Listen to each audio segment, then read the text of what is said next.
Might be the 3 hours to 4 hours. Good old caravan rebut. Now let Paimon think. What were we up to the first time we came here? Oh, Paimon remembers. Nahita's consciousness had been trapped by the doctor, but we followed the clues she left behind to help her. Good memory, Paimon. So much time has already passed since then. Something's and it lacking. seems Sumeru's changing for the better now that Nahita's in charge, right? Paimon just hopes this peace will last a long time, and then Nahita won't have any more new problems to deal with. It's hard to say what will happen. Yeah, guess you're right. We somehow always find ourselves right in the thick of it. Who knows what will happen next? Come to think of it, maybe it's all because of you. Maybe you're just a magnet for trouble. I was just thinking that you might be the problem, Paimon. Huh? Me? Before Paimon ran into you, Paimon never ran into any trouble.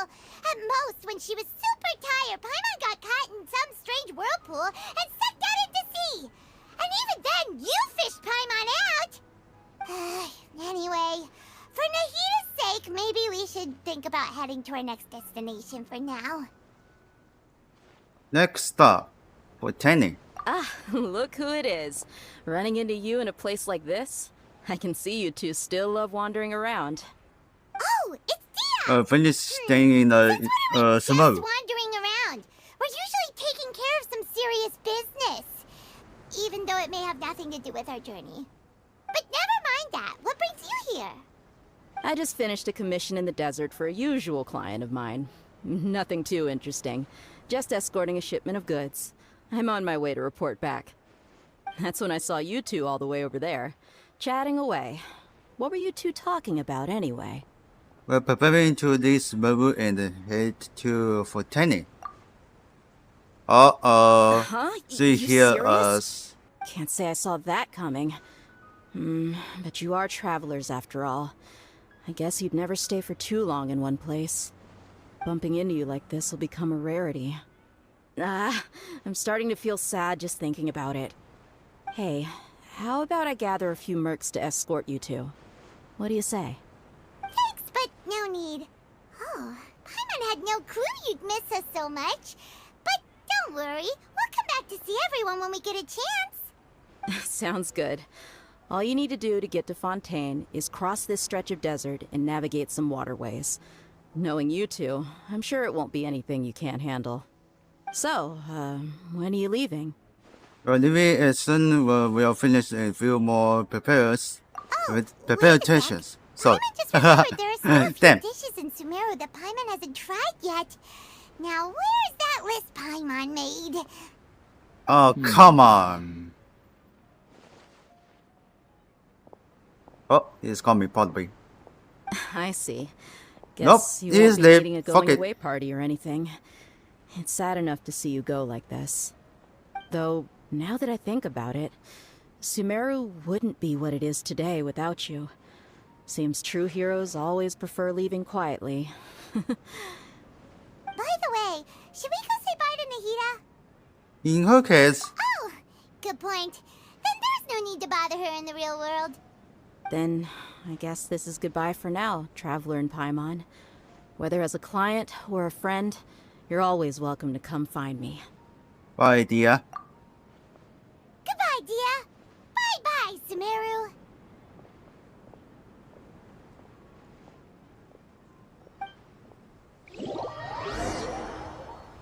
Okay, we're into the 14.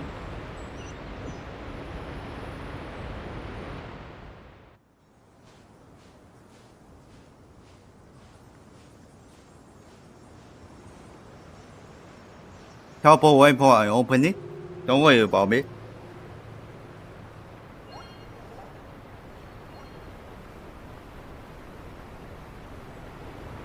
Jesus Christ, this is how to is sucky. Damn.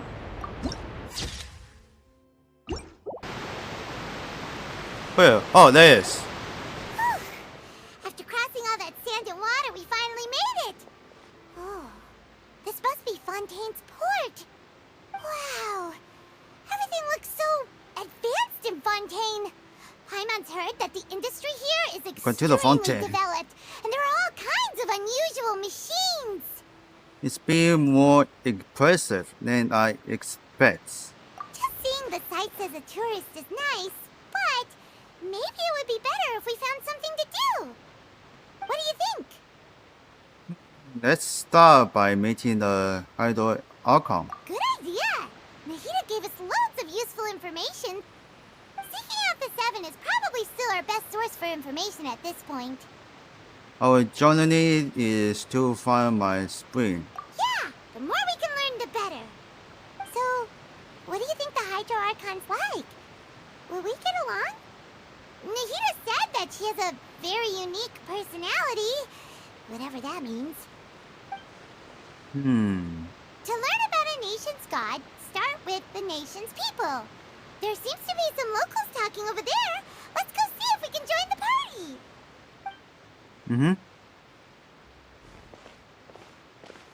party. If you ask me, it's a tragedy how things ended for him. Clearly, he was a pretty decent person. Yeah, I didn't expect that kind of ending for him. I thought he would at least fight on a little longer for his family. I was expecting a sudden plot twist, but it's a pity that it never happened. Still, his story is quite the tearjerker.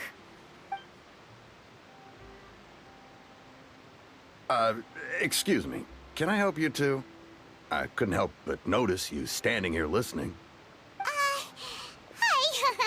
We're travelers new to Fontaine, and we had something we wanted to ask, but you seem to be really busy talking about some kind of play, so we didn't want to interrupt. Play? Oh, no. We're talking about something You that want to really play happened. something? In fact, it's a case that was just heard a few days ago. Really? Like, a real trial? But the way you were talking about it and the words you used just now made it sound like some kind of story. Well, good tales are often based on true stories, aren't they? And what you see in reality may also be someone deliberately putting on an act while harboring ulterior motives. Whether something is true or not simply isn't that important. The main thing is whether the story being acted out on the stage is splendid enough. Oh, but it looks like you're not from around here. You probably don't know that the Fontaine Court of Justice is called the Opera Epiclese, or more commonly known as just the Opera House.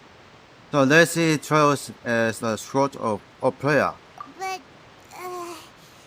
shouldn't court cases be treated a little more seriously than that? Not to question Fontaine's way of doing things. It's just that putting someone on trial is usually a very serious thing. No worries. Other visitors to Fontaine have wondered the same thing. You could say that we just don't want to waste the moving stories behind those cases. And as for your worries about whether the cases are treated with due reverence, we have the absolutely just and honorable Chief Justice Neuvillette, as well as the Oratrice Justice Mécanique Neuvillette. d'Alois Cardinal, a machine created by the Archon. Between the machine and the Chief Justice, false charges and injustice are a thing of the past now. So this is a nation of justice. Oratrice? Is it some kind of machine, too? Oh, Paimon's curious. We should check it out if we get the chance. Wait, Paimon almost forgot to ask you our question. Do you know what we should do if we want to meet the Hydro Archon? Oh, that's easy. Just go to the Opera House. Lady Farina Go to practically the lives there. Hydro Archon. You could definitely say it's her biggest passion. I think what they mean is that they wish to speak with the Archon personally. In that case, I'm afraid it's going to be a tad more difficult.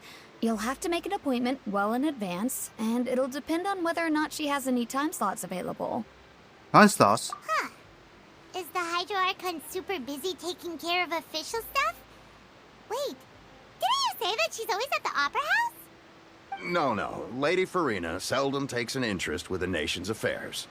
The reason Yeah. it's difficult to make an appointment is simply because she's incredibly popular. That's right. After all, she is the Archon. Though she may tend to get a little dramatic from time to time, people can't get enough of her. Huh. First time Paimon's ever heard of an Archon being described that way before. Wait! Paimon gets it now!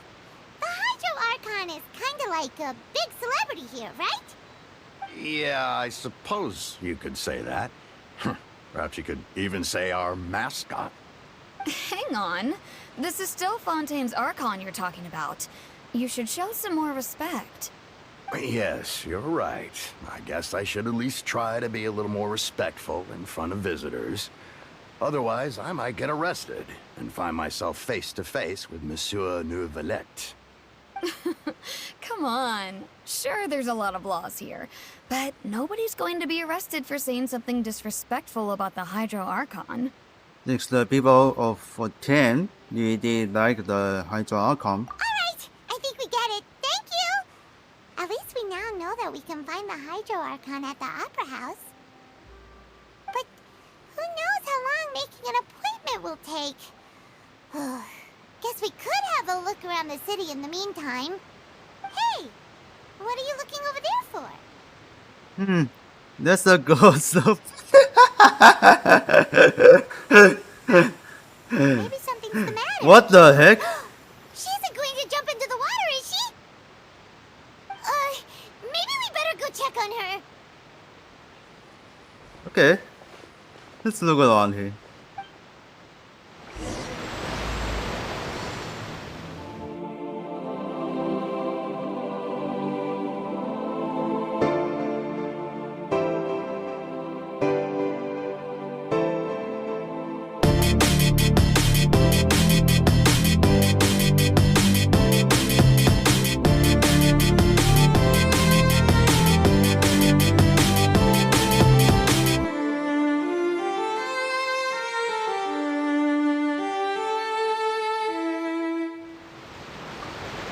What the hell is this guy?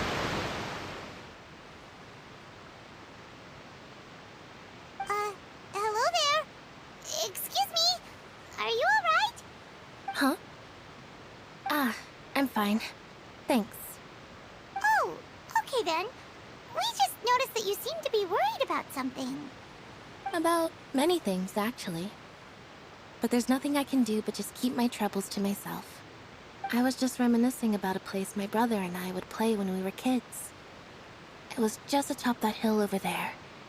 See? You're pointing at the sea. Wait, are you saying that you and your brother lived in the water?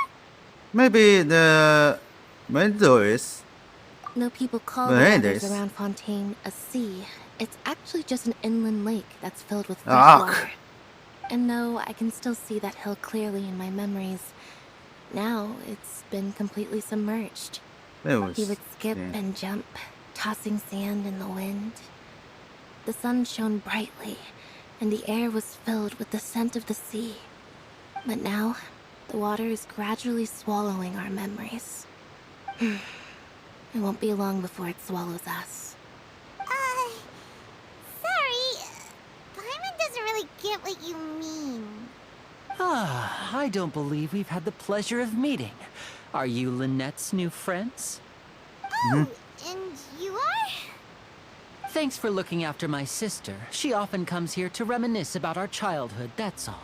There's no need for any concern. Allow me to introduce myself. I'm Linny, and this is my sister Lynette. If I had to guess, I'd say you must be travelers from abroad. Nice to meet you. Paimon is Paimon, and this is the Traveler. We just arrived in Fontaine. We were just talking with your sister. Even though we didn't really get what she was saying. I see. It's unusual for Lynette to be so willing to talk with anyone. In fact, she seldom speaks at all. I'm usually the only one she ever talks to. Oh, really? Then you two are just like us. Paimon's always the one talking for some reason. Because you always steal all my lines. So that's how you think it is? I also think my brother can be too talkative at times. Seems you were right, Paimon. We are quite similar.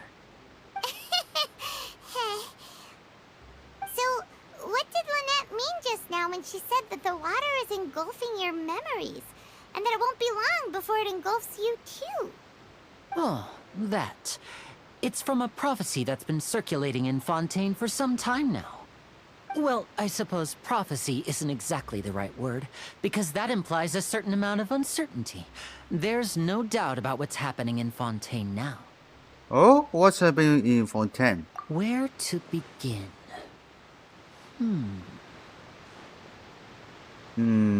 Let's put that question on hold for a moment. We still haven't formally greeted each other yet, have we? Did all the introductions earlier not count? Hello, traveler. Hello, Yanni.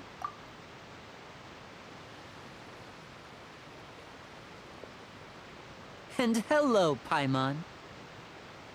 Hey! Why didn't Paimon get a handshake? You're not poking fun at Paimon, are you? Please, don't take offense. Just consider it a sort of etiquette we have here in Fontaine when making new friends. You should remember it. It might prove useful. Oh, all right Who then. useful? What? Well, Paimon's just happy to have a local friend now. By the way, we were just getting ready to go to the Opera House to meet the Hydro Archon. Would you be able to show us the way? So you're going to see Lady Farina? No problem at all. In fact, I was planning to go to the Opera House later myself. I'll gladly take you once I finish things here. Please, follow me. Yes, we're taking into this Fontaine's now area.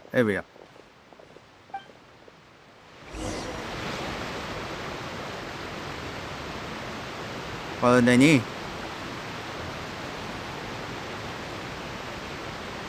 Mashiwa was stopping on the central. Goddamn, I have no idea. What else? What's your park? You said you were going to see Lady Farina? Well, it seems Lady Farina has come to see you.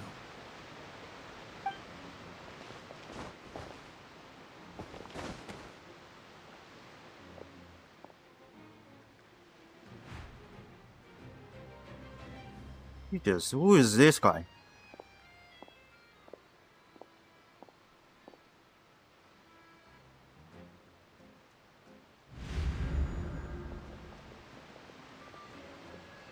Welcome, sir.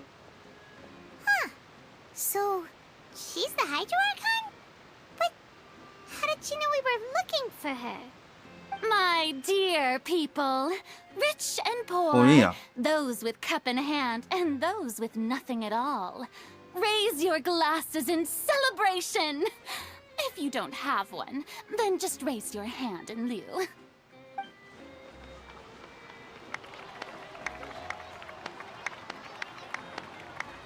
As you Yeah, can all and as see, well come two from this place. unfamiliar travelers have arrived in our nation.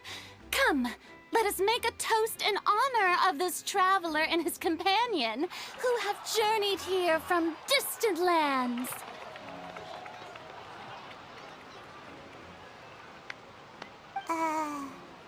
Is she talking about us? Yeah, what do you mean? Come. I've long heard of the turmoil and chaos you left in your wake as you visited other nations. But I welcome you nevertheless. No, I have come to receive you personally. Fear is for insignificant cowards. I am a god, and I will never entertain the notion of such meaningless wariness. You can be rest assured, I see clearly your sincerity. Of course, seeking an audience with me is the most sensible thing to do. It will allow you to truly behold my power and witness my authority. Intelligent people always gather under the correct banner. I, Focalor, hereby welcome you to the nation of Hydro and acknowledge the value and significance of your trip. Now, you may rejoice in this. Well, finding the Archon was easy enough. Yeah, Paimon still can't believe it. Feels like we've only been here for a few minutes. But the Hydro Archon's entrance was, how should Paimon describe it? A little over the top? Miss Hydro Archon? How did you know we were coming? I see. As Outlanders, you inevitably lack even some of the most basic understanding. Don't forget that even the gods can be divided into the mediocre and the excellent. I suppose it's only natural for you to be awestruck by my abilities. You had best stop and consider. Do you really have the noble qualities and etiquette necessary to communicate with a god? All it takes is a flick of my finger for me to know everything about you. Whoa. Talk about sounding high and mighty. Feels like she can't get over herself. Oh? What's with these looks? Perhaps the welcoming ceremony still isn't enough? What else should I say then? Is she waiting for us to start talking? Wow, I didn't expect to see Lady Farina here. What a surprise! Wait, does this mean they're the legendary blonde traveler? How did I not notice before? Hey, what's all the commotion? Oh, is that Lady Farina? Is there some kind of drama going on? Of course. That's the blonde traveler. The one all those stories are about. Lady Farina came here to personally see him.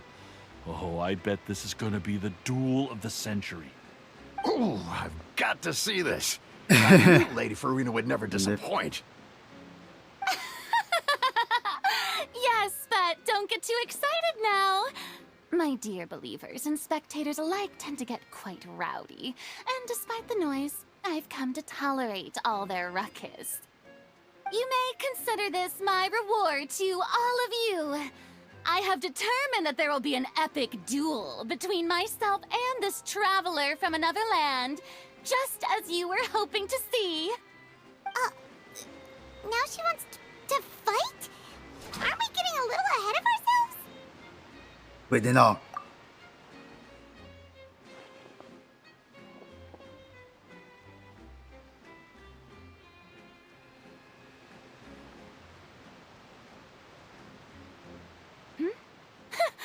Are you not afraid?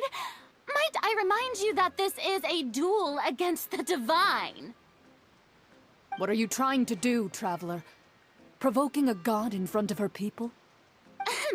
Stand down, Clorend. I admire his bravery. Few have the courage to draw their sword against a god. He is obviously a true warrior.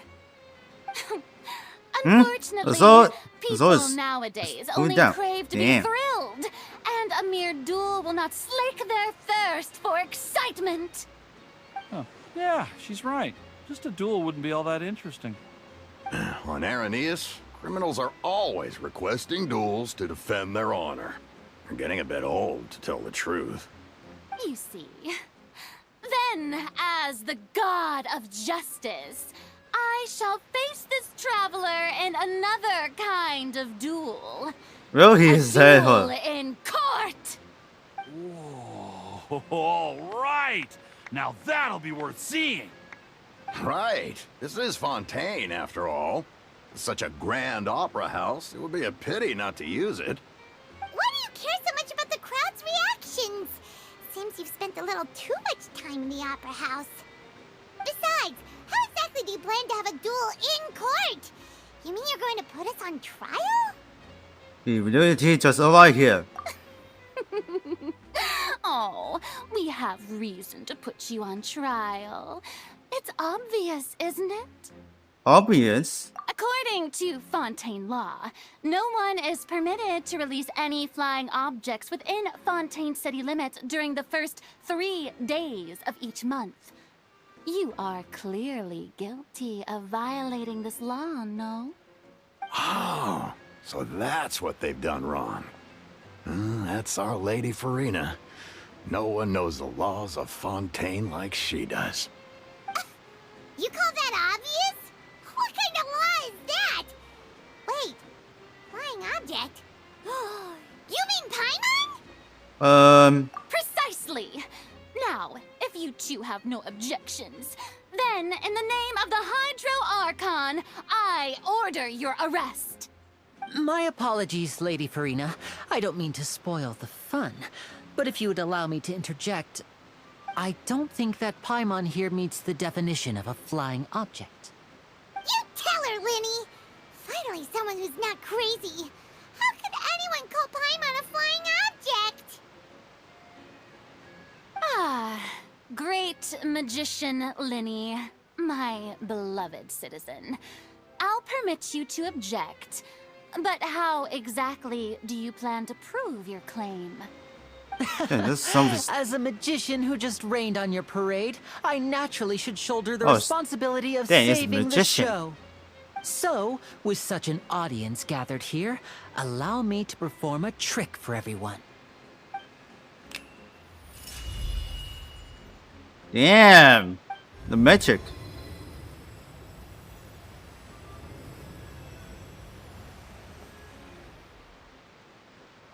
Ta-da! What's that on Paimon's back? Hey, when did you do that? The lady is on the back.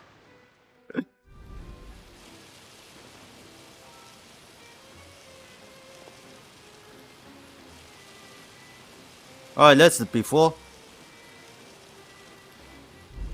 And this is after. As you can all clearly see, Paimon should be classified as, well, something like a balloon. This rope has been in the Traveler's hand all along.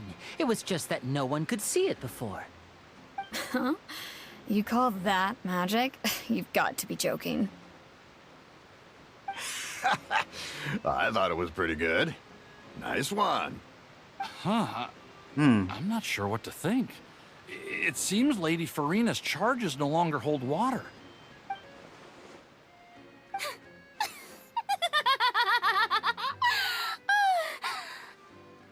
Amusing. Very amusing, Linny.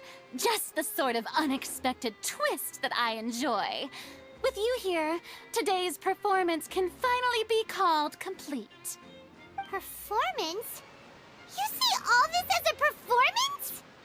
In which case, consider the matter of your trial resolved. The god of justice will not bring charges against an innocent person. But when there are valid grounds, I will not only judge travelers from abroad, but even the gods of other lands. I look forward to seeing your upcoming performance at the Opera House, Mr. Linny and Miss Lynette. That's enough for now. Toodaloo! Okay, just left.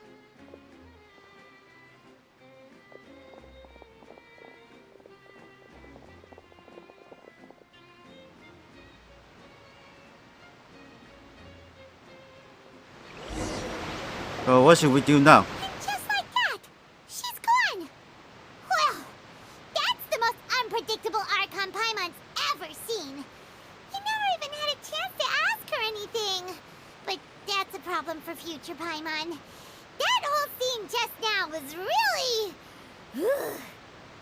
Do you know what that was going to happen? Don't mention it. I just happened to remember that there was such a law, so I did a little preparation, just in case.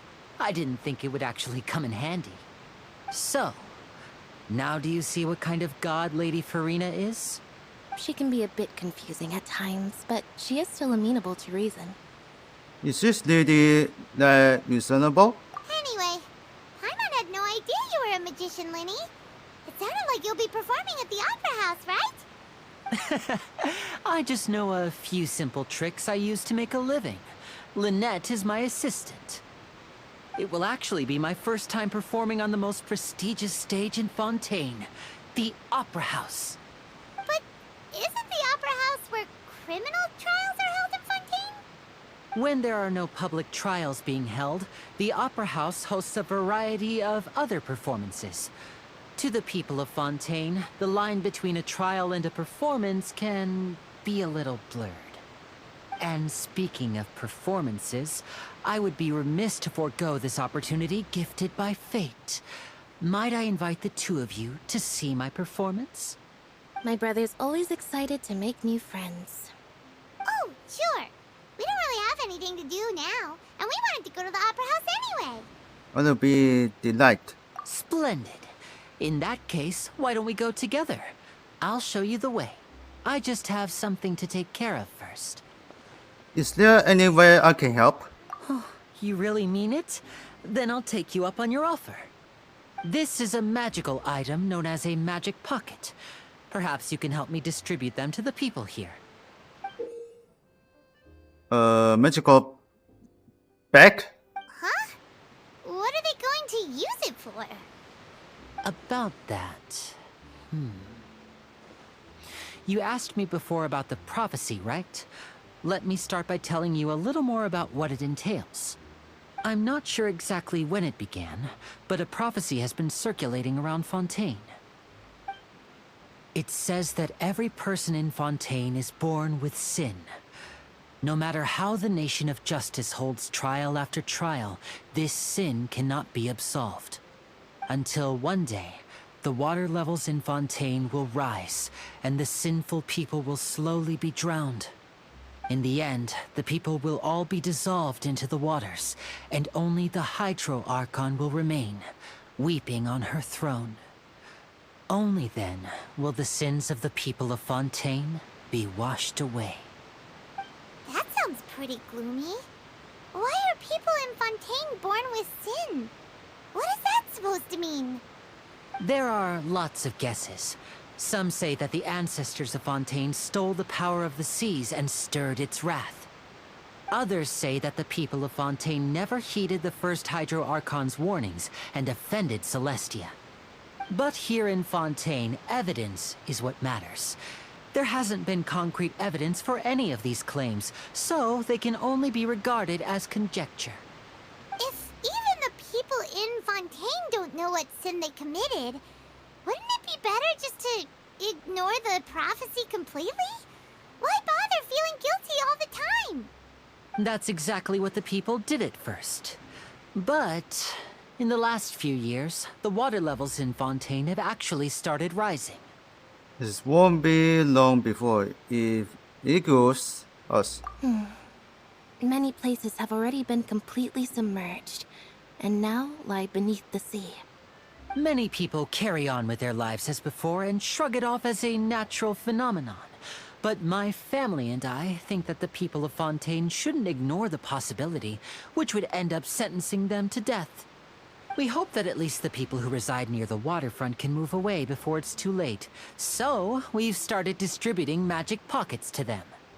As a magical item, these magic pockets have astonishing capacity. I'm sure they will come in handy when people are moving their belongings. Oh, Paimon gets it! It's like preparing for a rainy day! But this is more than a bit of rain. Then is there no way to prevent the disaster? Perhaps only absolute power could ever contend with such a catastrophe. But who knows? We're just tiny specks in the grand scheme of things. Now, if you'd like to help, then please give these magic pockets to anyone nearby. Be sure to convince them to take it, regardless of what they say. Let's talk in nearby for the three peoples. First I'll talk to this guy. So you're the blonde traveler that everyone's been talking about. My apologies for not recognizing you earlier. Here. Oh, a magic pocket? Seems you really thought of everything. I guess it's better to prepare for the worst and hope for the best. Thanks. Please, also thank the magician on my behalf when you get the chance. Oh, this guy is simple. Let's tell the second one. Huh? I don't want that thing. Way I see it, if the prophecy's true, it's still gonna be a long time before the water can cover everything. Life is all about living in the moment. What use is there in worrying about the future all the time? We'll cross that bridge when we get to it. You should still take it. You never know when it'll come in handy. Oh, all right, fine. Thanks. It's just that if I start moving, that means I've already given up on the life I have now. I'd really rather not. Oh, that is a machine. Security this? guard machine. So you also believe in the prophecy.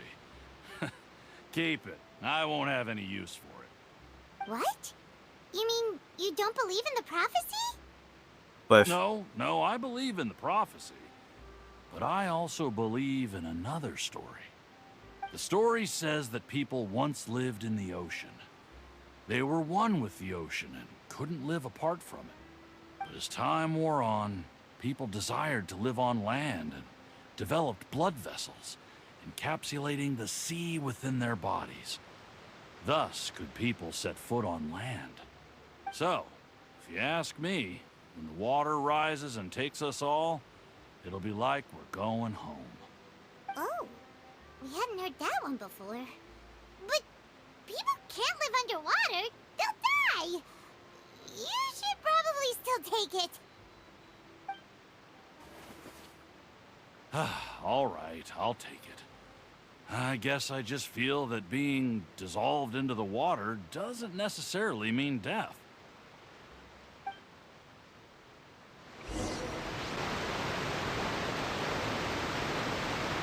Oh, you already handed out all of the magic pockets? That was fast. So, what did people have to say? I bet you heard some, interesting opinions. not kidding. Yes, but that will change once disaster strikes. I know they'll change their minds, so it's only right to help them prepare. Is there anything else you need to do before we leave? Yes, one last thing. I have the magic pockets made by a workshop in the Court of Fontaine. Since we're out and about, I was thinking about bringing him some more materials. So, you want to collect materials? Just tell us what the materials look like and we'll help. Many hands make light work. Oh, that would be much appreciated. We'll need some Romaritime flowers. I remember seeing them near the waterfront on the east side of the harbor. Fuck. You made quick work of that. I can tell you're an experienced traveler. I've also finished collecting a few here. Maybe next time you'll feel like helping too, Lynette. No way. I'm in power-saving mode today. Otherwise, I fear I may not have any energy left for the performance at the Opera House. Fine. Though the performance is still a long way off. Now that we're finished here, we should get ready to head back to the Court of Fontaine. So, we're going to the Court of Fontaine before we head to the Opera House? Good. Paimon wants a tour of Fontaine's largest city and try...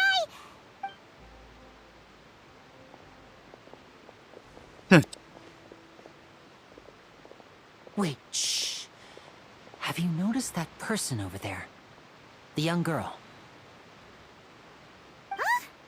What's wrong with her? Paimon didn't notice anything. She's obviously a thief. Magicians and Damn. thieves practice similar methods. We divert attention, and a distracted audience is one that won't discover what you're really doing. Watch her movements carefully. Stone! It's stolen. Oh, he's right! Shh, keep your voice down. We need to think of a way to catch her, but it seems she's very alert. Perhaps we should split up. You two can ride the lift over there and wait up top.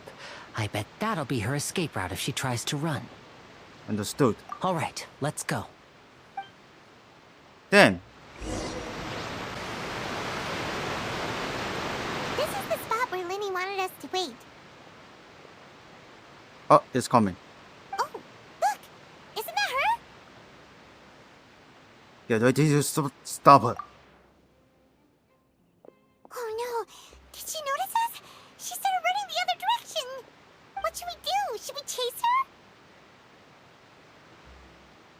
The rest is up to Nenny.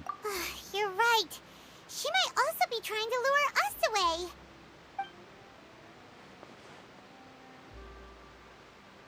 Nothing's happened for a while now. Paimon wonders if Linny caught the thief. Let's go find Nenny. Yeah, let's go.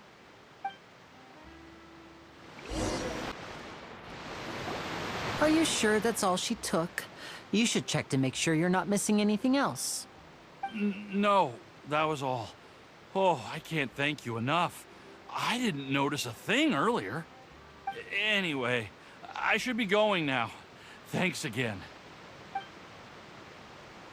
Oh, were you returning what the thief had stolen? That's right. Pity I wasn't able to catch her. She distracted me by dropping the thing she stole on the ground. By the time I looked back, she was already gone. I saw the general direction she went, but Lenny twisted his ankle, and I needed to make sure he was okay. Oh, did you get hurt, Lenny?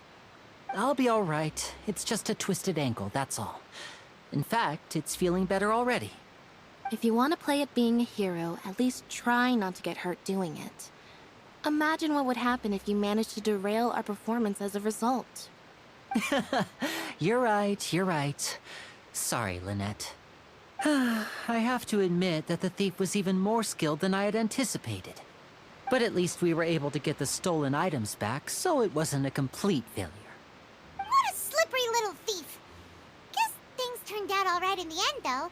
Lenny's initiative paid off. All right, let's put this little detour behind us. We should go to the Court of Fontaine now.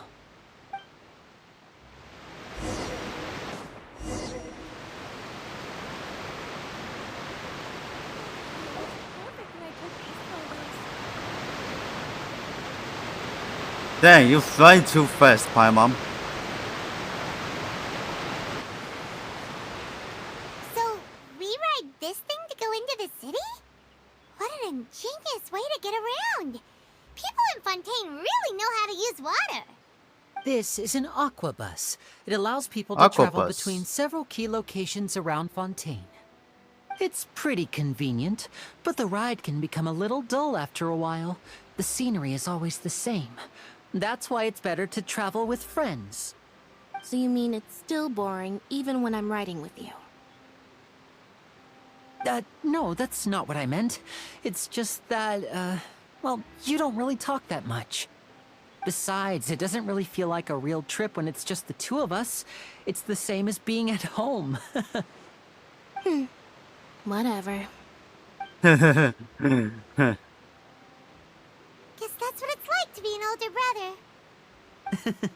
It's about time for us to leave. Let's get on board.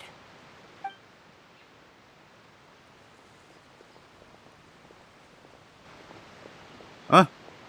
Who's Lady? Oh! Remember for that.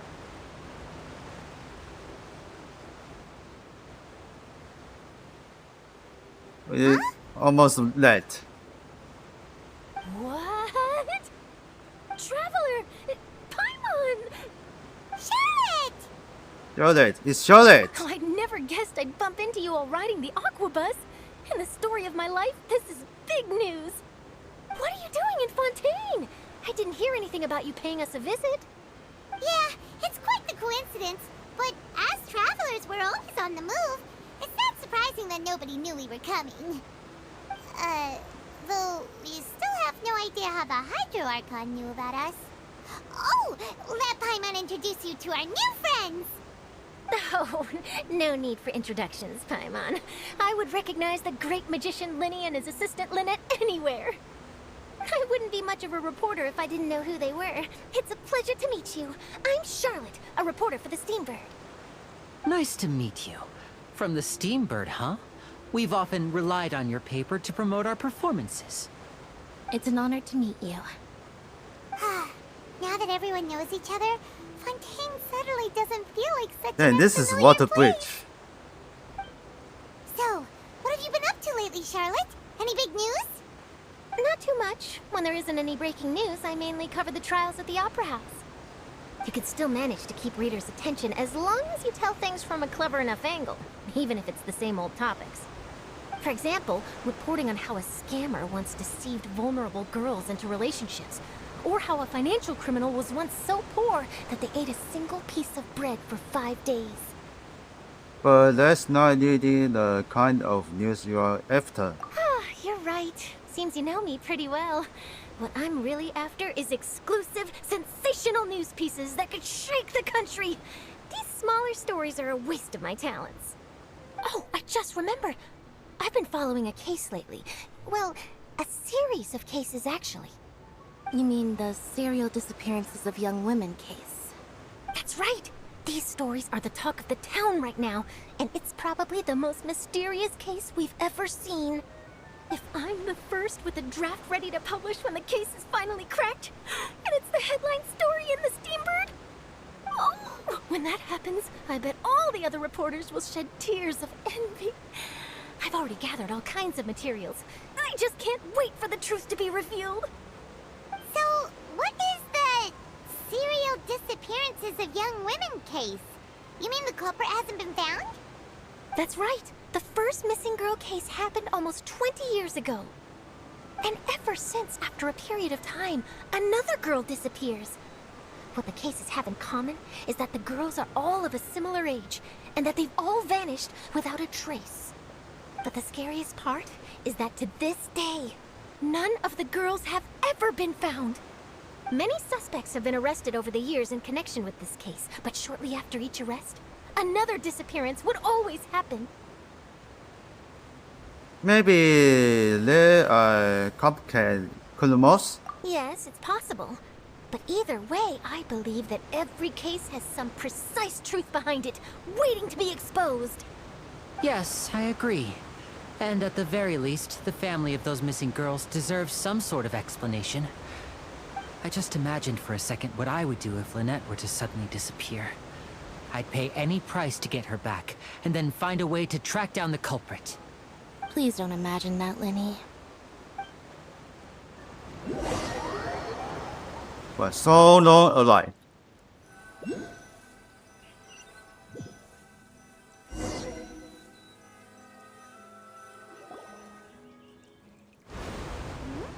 Hey, we're almost there! Look!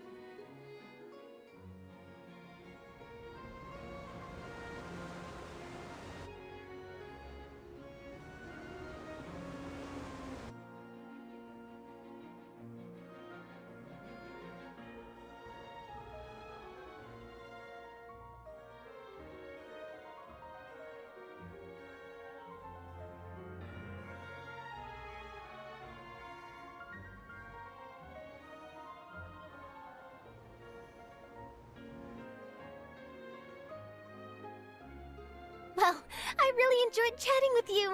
Life should be full of pleasant little surprises like this.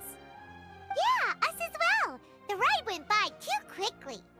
Ah, I have an interview to get to. I should get going before I'm late. Okay, Paimon hopes we can chat again soon, Charlotte. See ya! Bye now. Oh, be sure to stop by and see me at the Steambird when you have time. What a tough job. Always running around and interviewing everyone. Well, where should we go now? If you don't mind, how about we stop by my home first? Besides, I still have all the materials we collected. Sure, we wouldn't mind at all. This city is so huge, Paimon wouldn't know where to start anyway. We'll go to the next area in this 14th city.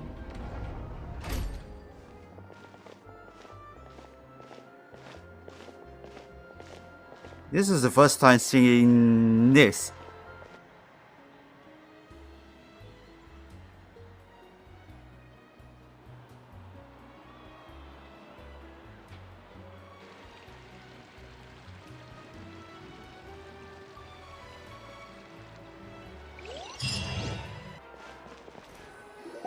Just only nearby. This is our current abode.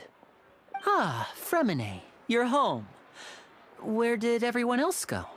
I have some new friends that I would like to introduce. Oh, they all just went out a moment ago. I see. Everyone is getting busier now that Father will be returning soon. I suppose that can't be helped. Allow me to introduce you to my little brother, Fremine. He is a phenomenal Wait a diver. minute. Okay. Hello. Nice to meet you. Paimon is Paimon, and this is the Traveler. Oh, you sound very proud to have a diver as a brother, Linny. What a talent friend we need. Linny, could you come here for a moment? What is it, Fremine? Do you have something to tell me? It's alright. You go ahead.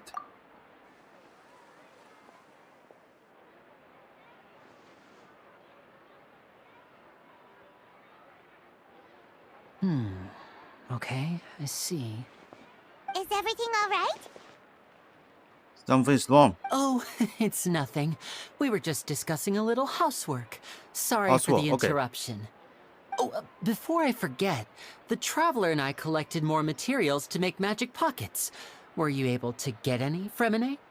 Yes, I went diving and gathered lots of materials. I was about to give them to you. That's our Fremine, always quick with the underwater work. He's All right, what's I'll part take of it? these to the workshop. Oh, there it's coming.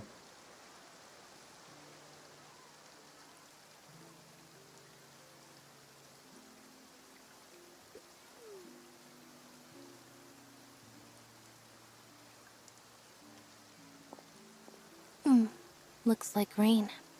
Oh, you're right. But wasn't it clear and sunny just a moment ago? Fontaine's weather sure is weird. I'm afraid that's just how it is here. It often rains on days where there are trials being held in the Opera House, but don't worry, it'll clear up soon enough.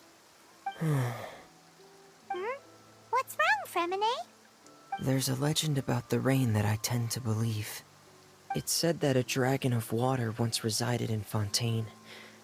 Though we don't know where the dragon went, every time it weeps, the skies will cloud up and pour out rain. When I was a child, my mother told me that if I wanted to go outside and play, I should yell toward the sky at the top of my lungs. Hydro Dragon! Hydro Dragon! Don't cry! Could the Hydro Dragon be the element dragon of Fontaine? If it's an elemental dragon, then having the power to make it rain wouldn't be very unusual. Let Paimon try something. Hydro Dragon, don't cry!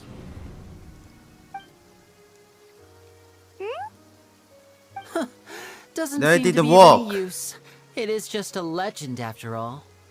You know, you might be a more popular magician if you understood the concept of romanticism. Or could at least play along. I saw the teleport Sorry, waypoints on the it might nearby. be because we've never met the Hydro I Dragon. must be Kidoki. Perhaps it can't be comforted by the words of strangers. If the sun ties, the rain stop. It's the night. It rained for longer than I suspected. Oh, it's already getting late.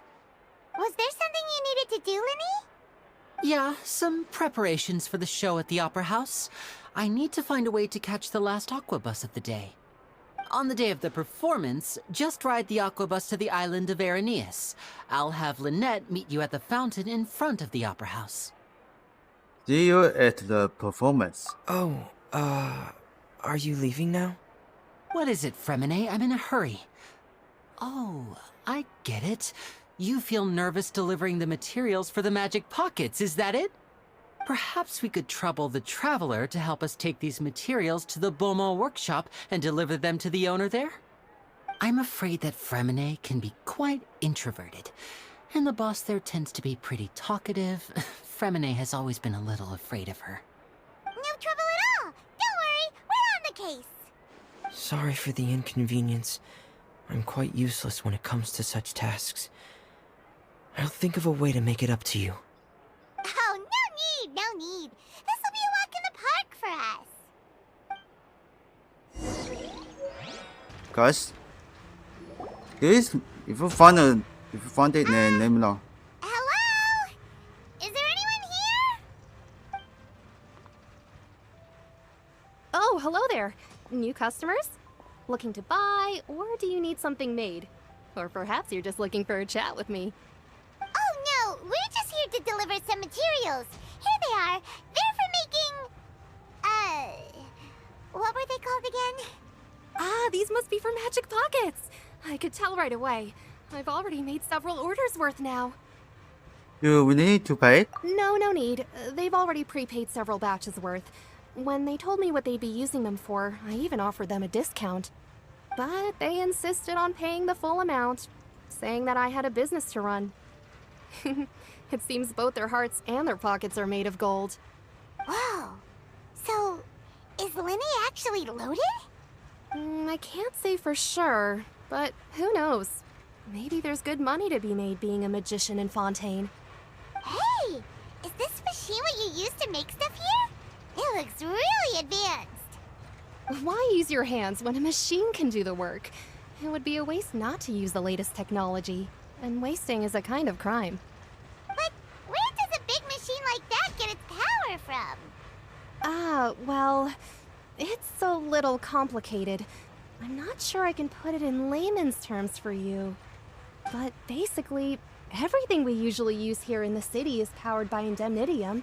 It's a type of energy that's produced from trials. Huh? How can trials produce energy? Well, I'm not completely sure of all the details myself, but basically, when a trial is in session, the Oratrice Mécanique d'Analyse Cardinale harvests people's belief in justice and converts it into energy to be used all around Fontaine. So that's what its other function is? Paimon heard that the Oratrice was created by the Archon to make judgments. But Paimon still doesn't get it. How could something unreliable like people's beliefs be turned into a stable power source for these machines? Well, Wendy and Nahida both said. Oh, yeah! So that means the Hydro Archon relies on the machine to take the energy created by belief and turn it into power for all of Fontaine, right? Even though I've never heard anyone really put it that way before, it sounds like it makes sense. Besides indemnitium, we have another type of energy called pneumosia.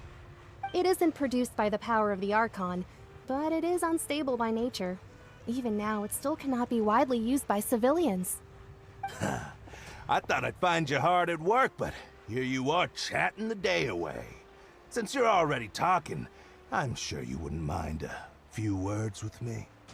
You again? Didn't I already promise you that I'd have the more I owe to Confrérie of Cabriere by next month? Why are you hounding me now? Yeah, but how do we know that you won't go running off by the end of this month? I want 50% today. Wait, no, 70%. Huh? You... Seems business isn't so great for the workshop. We've already finished our job and delivered the materials. Maybe now's a good time to leave? Sounds like the usual case of someone's owning somebody else's money. Hey, hold on. Before you go around trying to collect payments, why don't you settle your own debts first? Oh, totally, yeah. If Confrérie of Cabriere wants to poach clients from Northland Bank, that's fine. But I'm afraid you still owe the bank a hefty sum of mora. So why don't we work things out between us first, before you get back to your little conversation here? You're yes! From Northland Bank. But we said we'll pay everything we owe next month. Why are you hounding me now? Traveler, Paimon! I didn't think I'd run into you here in Fontaine. What are the chances? We're surprised to see you too! What are you doing here in Fontaine? You didn't want to stay in Snezhnaya? Fontaine's really is a curious place. Long story short, I've already been in Fontaine for some time now, and honestly, things have been pretty boring. But it seems that fate brought our paths together today. Not only will I have some good friends here now, but ones who always seem to find trouble. Either way you look at it, it seems things are going to get a lot more interesting now. Pretty sure we'd want to avoid anything that you'd find interesting. Besides, our trip here has gone pretty well so far, right, Traveler? I don't find a little excitement every now and then. Hey, you, Northland Bank boy. Aren't you forgetting something? Don't interrupt. It's not often I run into the Traveler like this. Why don't you wait for me over there for a while? You kidding? Aren't you the one looking for us? You really expect us to sit and twiddle our thumbs while you catch up with your friends?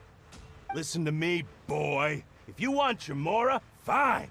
Why don't you come and take it? Hey, I just said not to interrupt. Oh, by the way, Traveler, the last time I took Tonya and Tusser ice fishing, Tusser said, Hey! That's way over the line! Alright, boys, let's see who has to pay up now! Can you at least let me finish one sentence? Fine. Though the bank told me not to get rough with our clients. You're the ones who started it.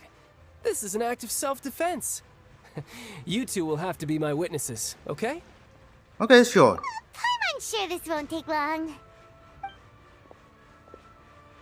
Alright, Tatadia's attack in this bad guys. You're mine. Yeah. Shouldn't let your guard down.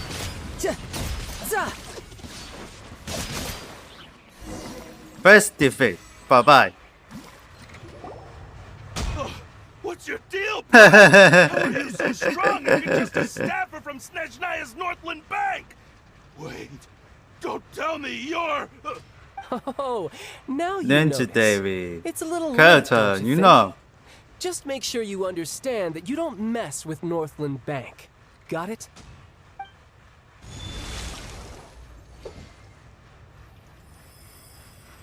Huh? Oh.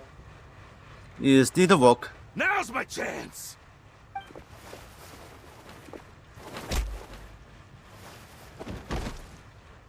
Well, magic. Huh. That was weird. Tatadia's got a problem. What just happened? I'm not sure. It's as if I suddenly lost control of my hydropowers when I needed them. Maybe there's something wrong with my vision? Strange. How could that happen? First time Paimon's ever heard of someone losing control of their vision. Never mind. It doesn't matter. If I want to stay sharp, I shouldn't be relying too much on my vision anyway. Besides, I always have my delusion in case I need it. You'd better not use your delusions too often. So what are you doing in Fontaine, child? I don't see its work for Northland Bank. Well, I guess it's because I've been in a bad mood lately. Huh? What kind of reason is that? Wait, since when do you feel down about anything? I don't know. Maybe I still have a lot to learn about myself. But recently, there seems to be some sort of restless power stirring inside of me. And I don't know why, but every now and then I feel like I'm in a terrible mood. Maybe you losing control of your vision just now is connected with that power you're feeling inside. That is a possibility. So about this power, I can't remember if I ever mentioned it before, but when I was 14, I fell into some unknown abyss. It was during that time I learned nearly all of my abilities. The one who took me under her wing and taught me was named Skirk. She was always quiet and very mysterious. Nobody knew where she came from or what she had been through, and she was always very strict when teaching me combat techniques. One time, I asked her why she was willing to take me on as an apprentice. From what I could make of her answer, it was because I had awakened it, and traces of it remained on me. She said that all my combat training would be useful in the future. But what is it? What did you awaken? She never explained that, but my guess is that it's related to a dream I saw when I had just fallen into that abyss. In my dream, I was in the deepest depths of the sea, and the boundless seabed was all around me.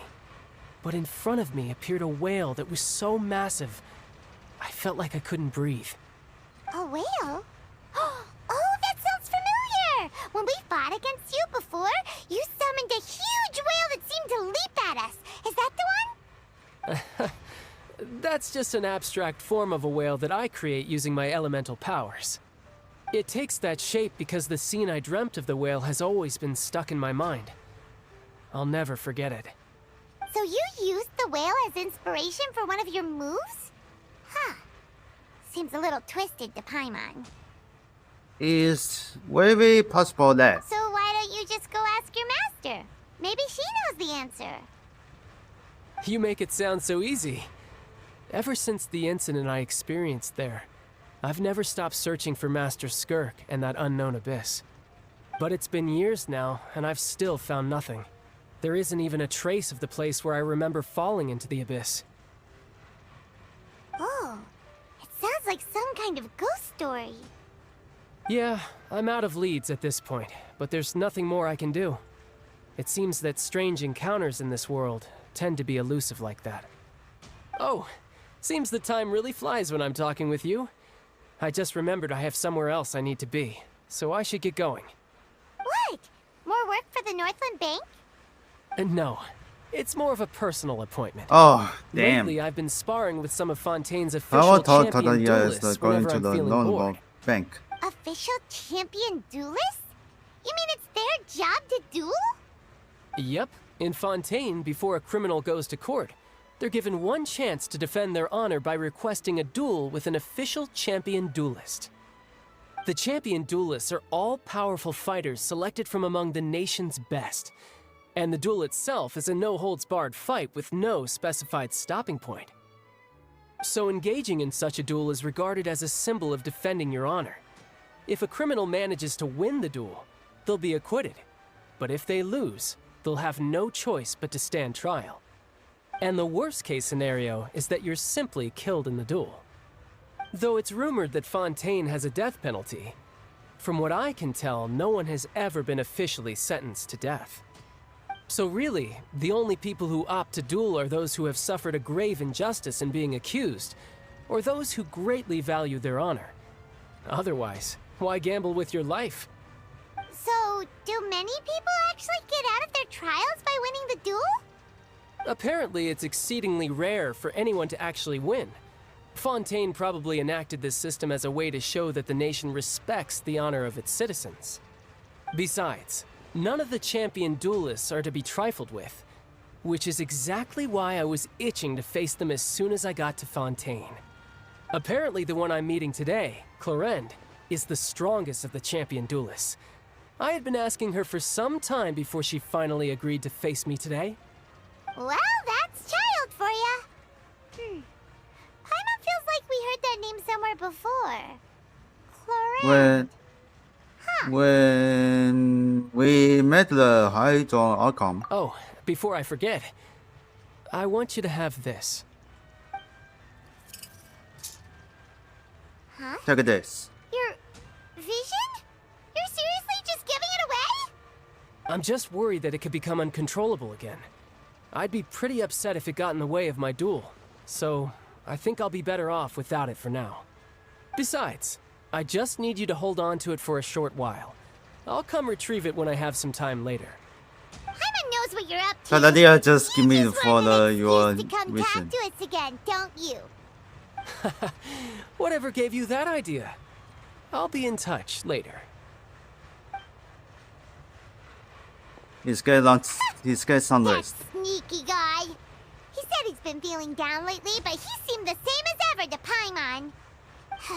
Well, since we don't have much to do for now, we might as well walk around and see the city before Lenny's performance.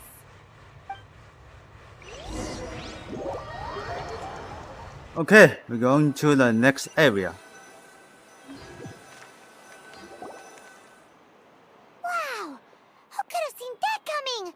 The reporter who was barely around for most of the story was the murderer all along! Hey, don't blood is our Paimon. Sorry. Paimon was just surprised, that's all. Whew. Paimon never saw that twist coming. The murder mystery novels here are amazing. Never thought I would see the day when Paimon would enjoy reading. The whodunits here in Fontaine are a lot different than the light novels you see from Yai Publishing House. Both have their merits, but Paimon thinks this style of novels are more, well, novel. It's so exciting to reach the moment when the mystery is uncovered, especially in the one Paimon was just reading. You should buy a copy and read it too. You already spoiled who the murder is. Oh, sorry about that. Paimon will be more careful next time. Hey, shouldn't we be heading to the Opera House to see Linny's performance soon? It's almost time for the show to start, so we should get going. Lily said that the Opera House is on Areneas, so let's go ride the Aquabus!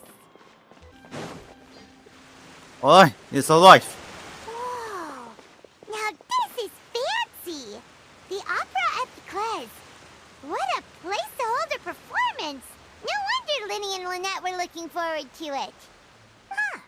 Looks like there's a lot of people standing around the fountain up ahead. Oh, Archon, please bless us with a bright and healthy child. We pray. I don't know why you always feel the need to ask so much. I'll be happy as long as our child is healthy and lives a peaceful life. I guess if they're our kid, then there's no doubt they'll turn out smart. Maybe this is one of the customs in Fontaine. There sure are a lot of couples here. Mm-mm. Who's that? What's wrong? Vache. Vache. Did you just say something, Paimon? No, Paimon didn't say anything. Are you hearing things? Was that just now? Welcome to the Fountain of Lucine. All the water flowing through Fontaine converges here. It's customary for newlyweds to come here and wish for children. Ah! Lynette! You scared Paimon! When did you get here? Lenny asked me to wait here for you, remember? Right. Oh, wait, Nate. What do you mean?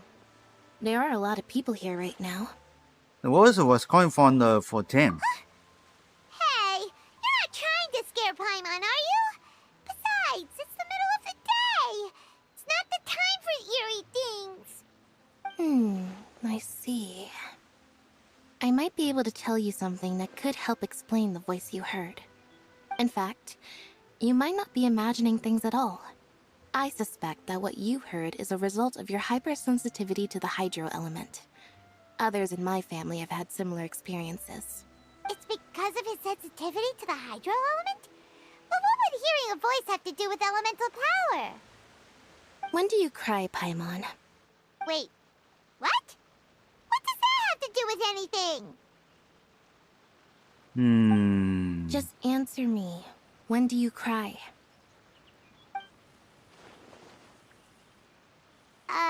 When Paimon's really sad? Oh, and when Paimon's super happy. Oh, and also when Paimon's really, really scared.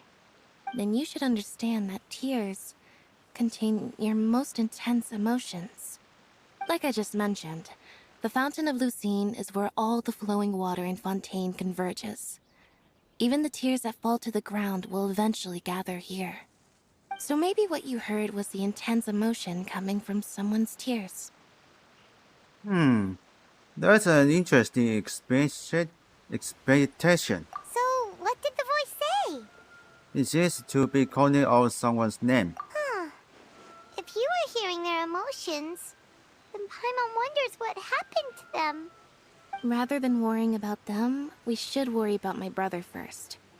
Don't let that calm look of his fool you. He tends to get pretty nervous just before a performance. So chatting with Linny might help him relax a little before he goes on stage. Oh, right. That makes sense. Let's go in and see Linny.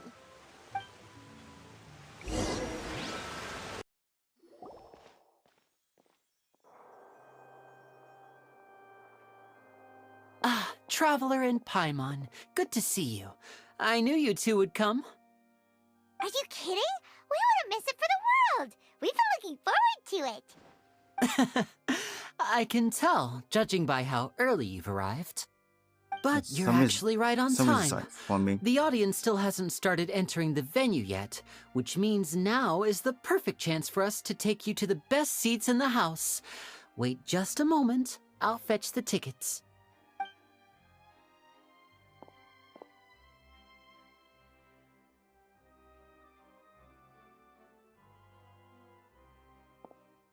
The Opera House has assigned seating, so you always have to make reservations. I've already reserved your seats, and here are your tickets. Ooh, front row seats! Thanks, Linny! Don't mention it. There's no need to keep thanking me. Hey, Linny! Could you come over here and take a look at this? Oh, I'll be right there. Something's a problem. Seems there's an issue with the stage props over there. That's Cal, my assistant, calling me. I'll go lend him a hand. Yo. Yeah, we'll just go to our seats. You go ahead, Linny.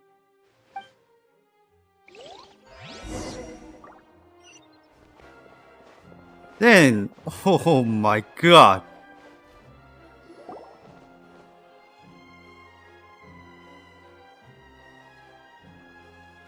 Oh, these should be our seats. Come on, let's sit down. Ugh.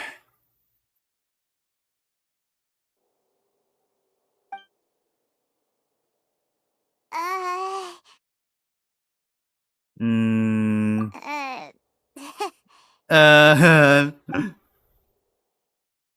Hey, Traveler. Maybe we should strike up a conversation with the person next to us. Since we're sitting together and the rest of the place is practically empty still, it's kinda awkward if we don't say anything. Is that usually your job? You little... Of course you put this on Paimon. Excuse me, I did not realize you felt awkward. I am terribly sorry. I would be perfectly happy to chat with you if that is what you would like. Oh, so you heard all of that, did ya? Boy, you sure have good ears. Paimon thought she was keeping her voice down. Wait, that's not it. Paimon's... Sorry. Paimon's the one who was being rude, talking under her breath like that. So, let's talk, but, what should we talk about? This is our work. Oh, Paimon's got it. You're also here early and sitting in the front. Are you a friend of This Linny's is really our too? work. A friend, you say? Well, if Mr. Linney would like to be my friend, I would be more than happy to reciprocate. Oh, so you're not friends with Linny then? Then, that character is so very impressive. Paimon nearly forgot to make her introduction. But was shocked. Nice to meet you. Paimon is Paimon, and this is the Traveler. We just arrived in Vaudain. It is an honor to meet you two. I have heard of your deeds across Tevat. And as required by proper etiquette, I will also introduce myself. I am... Oh, Monsieur Nervillet. What an honor Monsieur it is to have you Nervillet. here to see my show. Ah, Mr. Linney. I should Nervillet, say it is holy in fact shit. an honor for me to see your performance in Damn. person. Wait, Nervillet? Could he be... Hmm? I saw you all chatting just now, but it seems you still don't know who Monsieur Nervillet is. Allow me to introduce you to Fontaine's Chief Justice. That Oh, seat it's is Fontaine always Chief. reserved for him. It wouldn't be too much to say that he's the symbol of justice and honesty here in Fontaine. Whoa! Sorry for being so rude just now. Paimon had no idea you were such an important person. No offense taken. Being Chief Justice is merely what I do for work.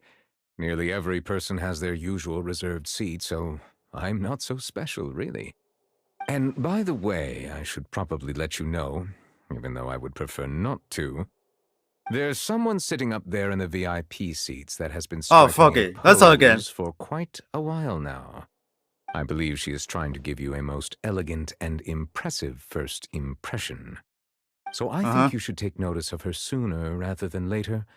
Otherwise, she may become flustered.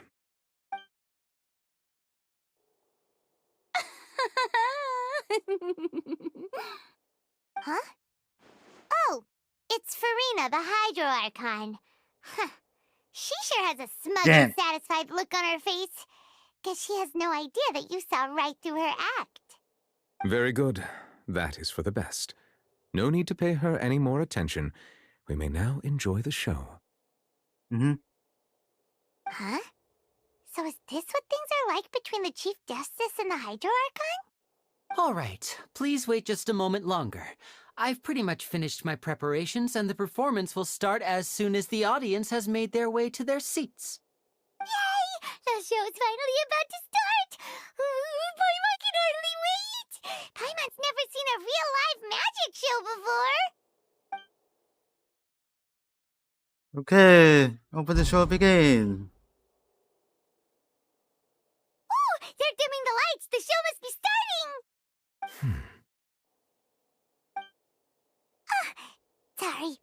Paimon will try to stay quiet. Welcome, one and all, to the Opera Epiclese. I am the star of today's show, Linny. And over here is my sister, Lynette, who will be working as my wonderful assistant. Please, let's give her a warm welcome. Hello, everyone. I know she may seem to be a little sleepy right now, but that's just a sign that she's nervous. Whatever. Now, some of you may be thinking, two vision holders who can freely manipulate elemental powers performing magic is not true magic at all. So, I would like to take a moment to assure you that elemental powers will have nothing to do with what you will witness on the stage today.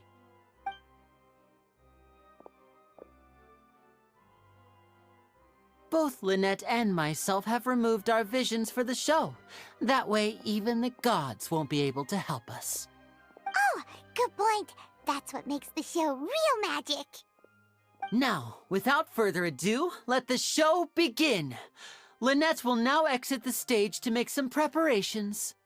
I know you might miss her, but don't worry. She'll be coming right back on stage momentarily. Perhaps in an unexpected way. I'm sure she'll be stealing the spotlight soon enough. Oh, and before I forget, there's one more thing I should say. You never know what can happen in the blink of an eye. Whoa, so dark. A magician's greatest skill is making things disappear or appear. The possibilities are endless.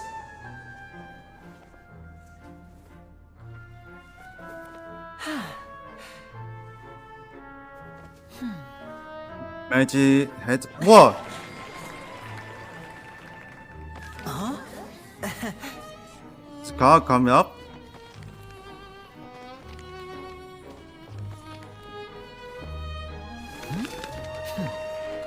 What's coming up?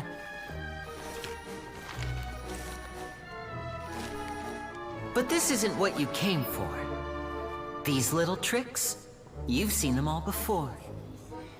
So it's time for something truly extraordinary, don't you think? This one's a little tricky.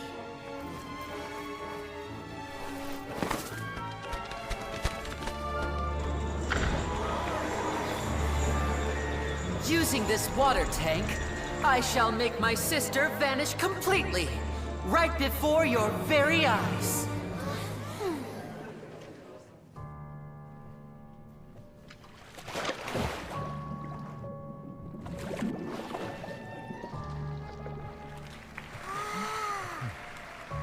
It's actually quite simple. She'll just turn Alright, into this is air a game. bubbles Do and not try float to do right this out of the at home. top.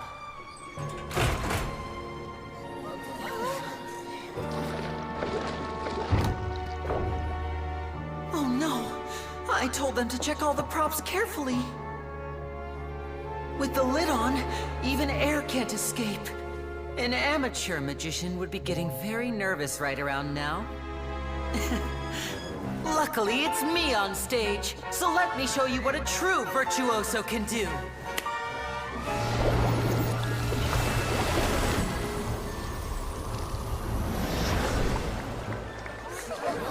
Whoa, disappeared! Lynette, are you still there? Don't go too far. We don't want to use up all our magic. Hi, I'm back. Uh-huh.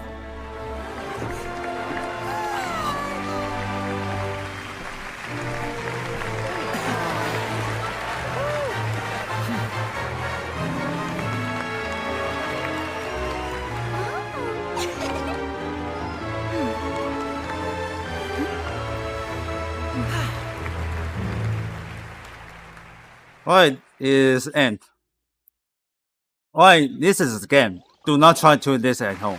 Except the magic as the business. Paimon didn't see him do anything. Wasn't Lynette inside the water tank?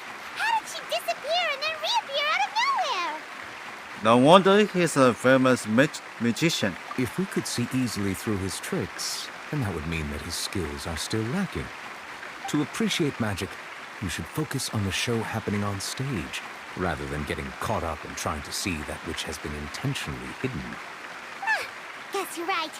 Paimon couldn't believe her eyes when Lynette reappeared. Amazing! Thank you, everyone. I'm glad you enjoyed that performance. But our magical journey has only just begun. I've prepared even more astonishing surprises for everyone here. The magic of transformation and disappearance can go far beyond what you've just seen.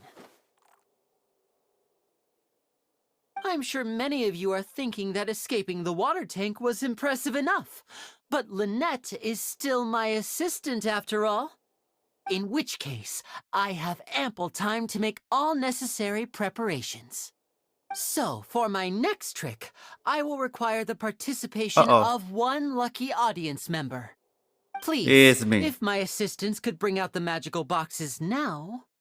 There are 2 boxes and only 2 boxes. One is here, and one is there in the aisle among the audience. Oh, shit. I'm sure many of our clever audience members have already guessed our next magic trick. A swap! Our lucky audience member and I will each enter a magic box. After 1 minute, we will each emerge from the opposite box. Now please, everyone pay very close attention to the box you see here. Don't give me any chance to make a move. Wow! How's he gonna do this? Hey, do you think this is all magic tricks, or does Lenny have actual superpowers? Let's watch and see. The lucky audience member will be generated by this random number selector. It selects numbers entirely at random. Even I don't know who will be chosen to participate. Now then, let's begin. Let me see. Oh, row 7, seat 3. Congratulations! You now have the chance to experience magic firsthand for an entire minute. Please, come forward. My assistant will take you beside the magic box. I'm sorry, it might be a little cramped inside, but no need to feel nervous. We've carefully arranged everything for you to be as comfortable as possible. You don't need to do anything, but no matter what strange things may happen, don't come out of the box. If the magic is interrupted, who knows where you might end up? You might even find yourself in the Fortress of Meropide. Oh, okay. All right. Before I enter the magic box, there is one more thing I need to ask the audience to do. Could you all give me a countdown? Like this. 60, 59, 58. Just keep counting down. You can go a little faster or slower if you like. I won't be able to see anything in the pitch-black box, so I'll be relying on your voices to know when time is up. Oh, and no tricks now. If you quickly count from 60 in just 30 seconds, then I'll be in a tough spot. Ooh! Paimon kinda wants to count faster after hearing him say that! I'm sure Nenny's prepared. No, Fuck. that won't do. Ah! I can see it in your eyes. You still can't be trusted. Let's practice together. Come on, repeat after me. 60, 59, 58. 60, 59, 58! That's right, perfect. Keep it going. All right, I'll see you all on the other side once you've finished counting. 54, 53, 52? Why aren't you counting, Nervalette? I am counting in my head. I think things are exciting enough in It's here counting as it his is. memory Merely on a his consequence brain. of my identity and personality. Do not worry about me. Just enjoy the show. Oh, alright. You look so serious that Paimon thought you might be feeling uncomfortable or something. 40, 39, 38! Mr. Linney, are you all right in there? Is everything ready? Yes, I'm fine. I'm just double-checking the direction of the magic. It would be a disaster if we get sent to the wrong places. For example, mid-air right He's above already the in. audience. Even though he's saying that, Lenny doesn't seem nervous at all. Maybe he just surprised me to confidence in his abilities. Oh, What was that noise? Did you hear it too? Did he come from the stage? Not sure. Anyway, it doesn't seem like anyone's worried about it. 25! 24! 23! What's wrong, Mr. Linney? I can still hear you moving in there. I seem to have accidentally knocked over a decoration. I'm trying to fix it, but it's pitch black in here. I can't tell left from right. Never mind the decorations. There's no time for that. The show is what's important. No, that's unacceptable. I want my show to be still hear you. perfect. Don't worry, we still have 20 seconds. Hear them counting? 19! 18! 17! It seems things aren't quite going as planned. I apologize, everyone. It feels like we're all somebody's starting to problem. count faster, but that's all right. I know it can be tiring to do such a long countdown. 10 seconds and change is still plenty of time. 10! Almost there now. Whew. Swapping two people is harder work than you might think. And this guy is really Can't worried. guarantee I'll get it right the first time. Hey, wait! Is this the back one? I can't tell. They both look the same inside. Huh? No, that's not it. I'll try again. 7! Hey, slow down! Honestly! 5! 4! 3! Whoops! That doesn't count! 0!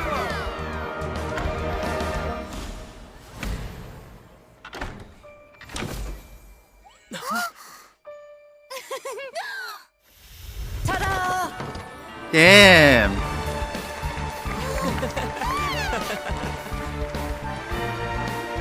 Where's the other guy go?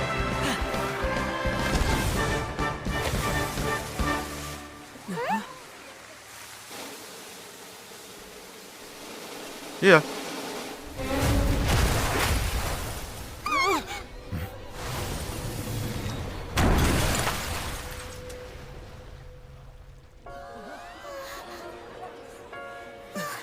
What happened?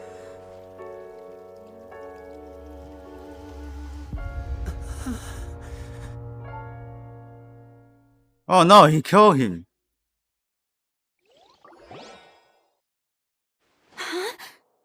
Is this part of the show? Mr. Linney, you're going to use magic to fix the stage now, right? What happened? Oh no. Maybe this isn't part of the show. The girl was still in that box, right? This performance is over. Medical staff with me. Guards, secure the scene and detain all the performers. Seal the exits. No one is allowed in or out at this time. Yes, that's right. If this was just an accident, Oof. then we must investigate the cause. Okay, he was still alive. But if this was all part of some scheme, then those accountable will not escape the judgment of the God of Justice. No need to be alarmed, you two. We'll get to the bottom of this soon enough.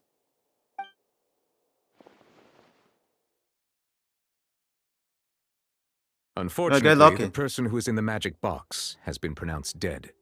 His name was Cowell, one of the assistants in Linney's magic troupe.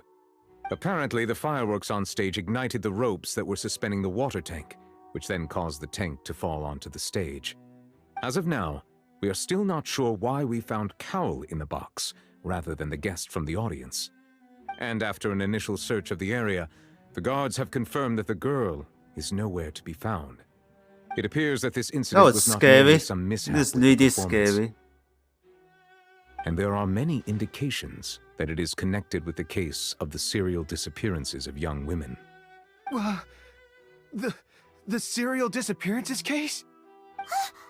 That's the case that Charlotte mentioned before.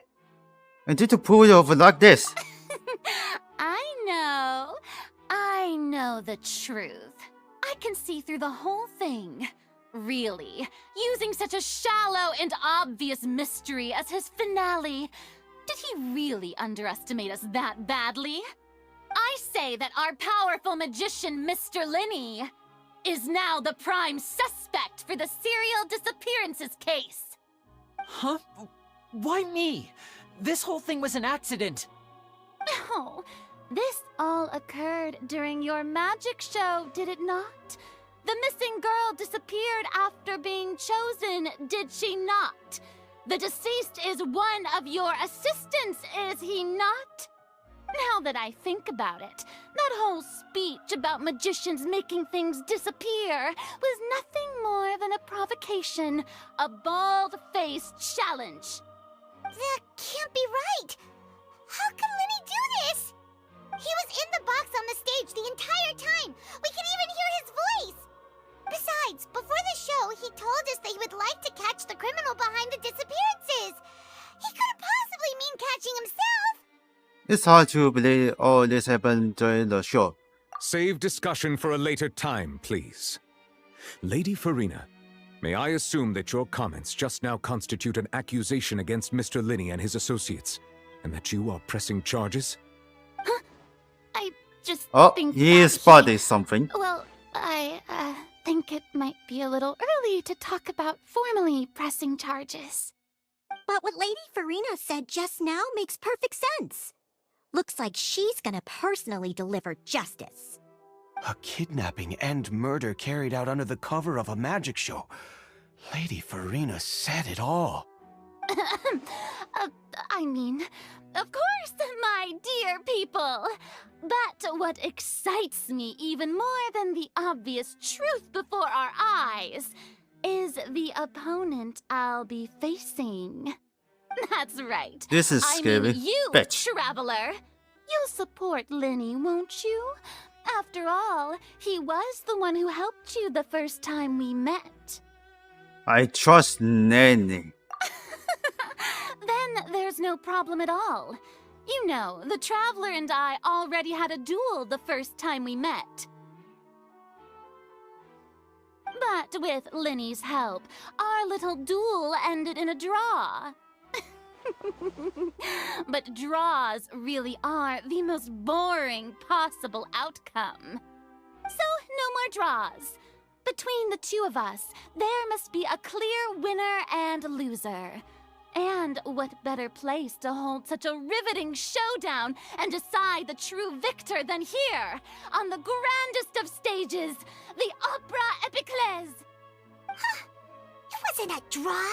She obviously lost last time. I understand. Charges have now been pressed, and as such, a trial is in order. Well, Traveler, seems Lady Farina has set you in her sights. But putting her dramatic rhetoric aside for a moment, I would like to ask you, are you willing to act as Mr. Linney's attorney and defend him in this case? Yes, I am. Very well. The trial will be held a day from now in the Opera House. Both sides may investigate the scene to build their cases and search for the truth. Linney and his troupe are all potential suspects and shall remain within the Opera House. The audience may begin to leave in an orderly fashion once they have been cleared by the guards. A day isn't that long. Let's see what kind of case this big-shot outlander can build in such a short amount of time. I'm really quite looking forward to hearing it.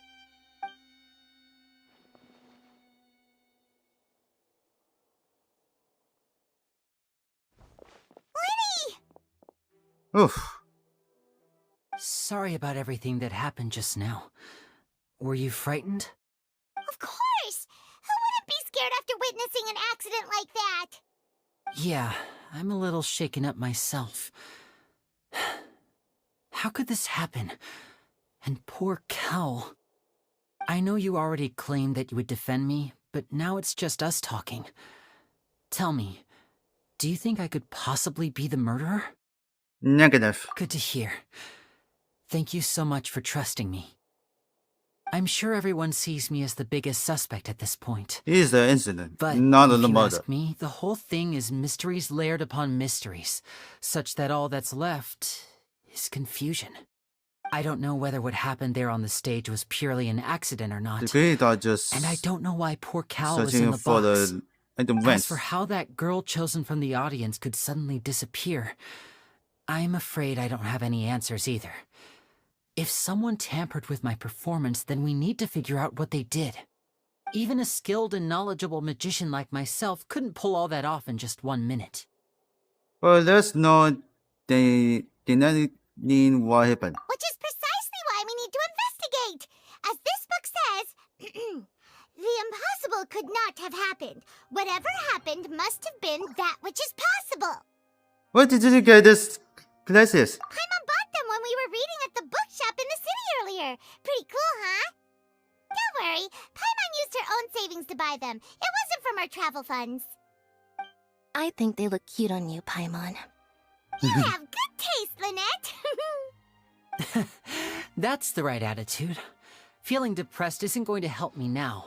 I need to get back to my normal self. But with the guards watching our every move, it's going to be especially difficult for Lynette and I to prove our own innocence.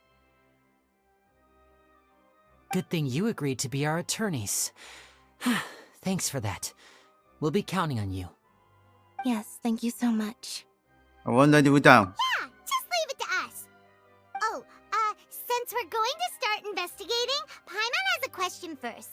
Where did Lynette go during the performance? Well, I'm afraid that would involve some of our essential trade secrets as magicians. The secrets behind our magic are past saving, Linny. I suppose you're right. The truth behind our tricks is going to be important evidence that will be weighted during the trial. 'Tis truly a pity. As a magician, our magic show is a work of art. We've poured countless hours and spared no effort in perfecting it. But if revealing our secrets will help you uncover the truth behind what happened, then it will be well worth it. We should go somewhere else if we're going to discuss our magic tricks. We'll go speak with the guards, and in the meantime, you can go investigate the stage and the seating areas. Alright, let's go have a look while the investigation teams are still here. Detective Paimon is on the case!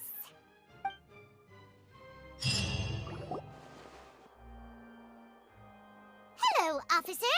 How's the investigation going? Lenny and Lenty's attorneys. I see. You must be the traveler that Lady Farina mentioned. Listen, I'll be perfectly honest with you. I'd avoid getting mixed up in this whirlpool of a mess if I were you. Huh? What do you mean? Come with me and you'll see. Uh-huh. The deceased is one of Linny's assistants, named Cowell. Even though he hadn't joined the troupe long, he was hardworking and everyone generally liked him. The assistants are usually in charge of setting up and inspecting the props, as well as assisting with the show and keeping the crowd engaged. As you probably saw when you were in the audience, the water tank suddenly fell and smashed the box with Cowell inside it. Well, why was Cow inside? This is the real mystery. We've already searched the scene and were unable to find any traces of the girl. Cow's dead then. However, if you look carefully, the box was positioned directly under the water tank. The ropes holding the tank were then burned by the pyrotechnics on stage, causing them to snap. All these factors lining up so perfectly makes it hard to see this as a mere accident. If anything, the more logical explanation is that the whole incident was intentionally planned, and Linny is the most likely person to have access to all these areas. But he doesn't have a motive! Are you both good friends of his? Well, you can't say we're good friends, but we've known each other for a little while. So in just a short time, he was not only able to win your trust, but even convince you to act as his attorneys. I know there's no such thing as magic. The real trick of a magician is holding the audience in the palm of their hand. I've seen a lot of cases, and I can tell you that people are the least reliable kind of evidence. Well, that's not always true. Sorry, I tend to be pretty straightforward. Just know that I'm warning you for your own good. Anyway, you may investigate the scene of the crime yourselves if you're curious. Who knows, maybe you'll be able to come up with some new evidence. Okay, there we go. There's a note. Let me check out who is the suspect.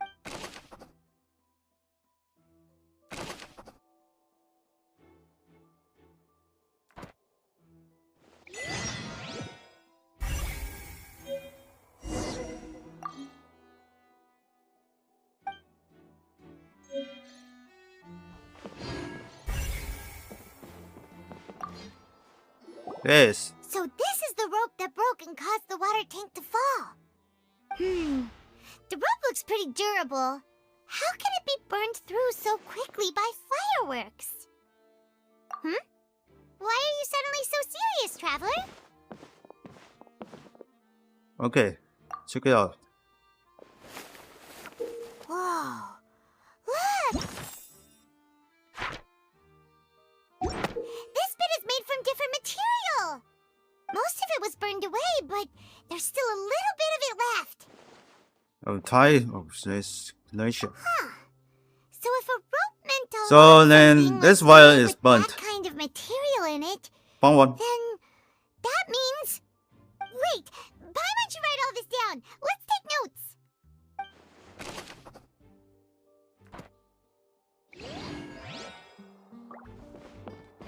This one, dear buddy, it's clear.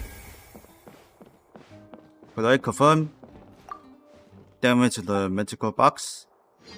Confirm. Let's tell the other security guard. The investigation team has some new findings. Turns out there's an issue with the random number selector after all. See, I told you. What if the machine picked some big guy's seat? You think the murderer would have still made his move then? Sorry to interrupt, but we're helping Linny and Lynette with their side of the investigation. What were you saying about the number selector? There's something wrong with it? You're trying to help them? That'll be a tall order. Linny used the machine to pick a random member of the audience during his performance, right? The lucky girl that later disappeared. Well, we thought there might be a serious problem with the machine, so we had it taken away for further inspection. It turns out that the seat number it picked wasn't random at all. The machine picks that same number every time. I'm sure you already know that you have to make a reservation in advance to get a seat, regardless of whether it's a trial or some performance. In other words, Linny knew who would be sitting where from the very beginning. That much checks out. Linny reserved our seats for us, too.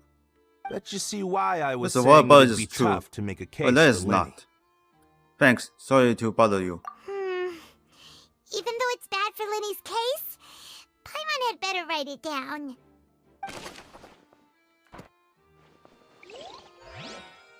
No, but it's not.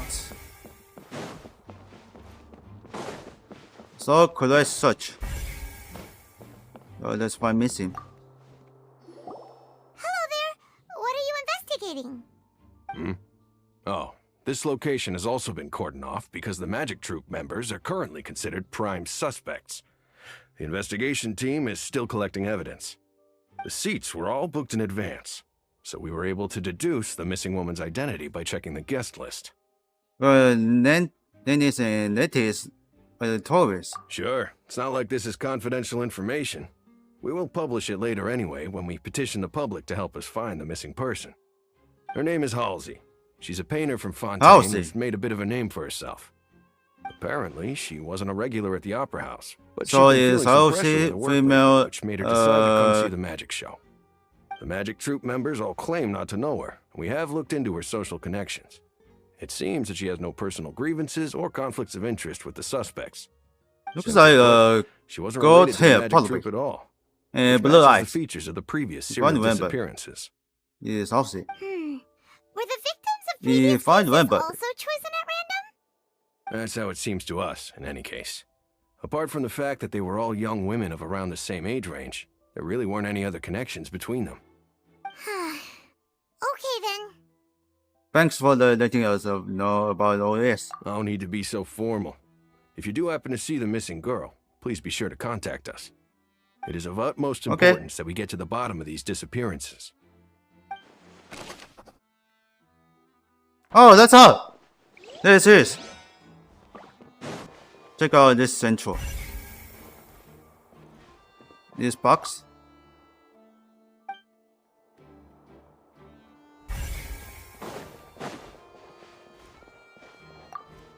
Let's tell this I see that event. you're investigating the area. Well, it just so happens that I'm interested too. If you find any new and interesting leads, It's only the be sure to security share them guards with me, knew it. all right? We don't have too many thoughts yet. Then why don't I tell you my hypothesis first? The way I see it. It all started with that loud thud. The thud? Oh, you mean the sound that happened during the countdown?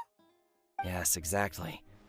It wasn't terribly loud, but I suspect that most people heard it.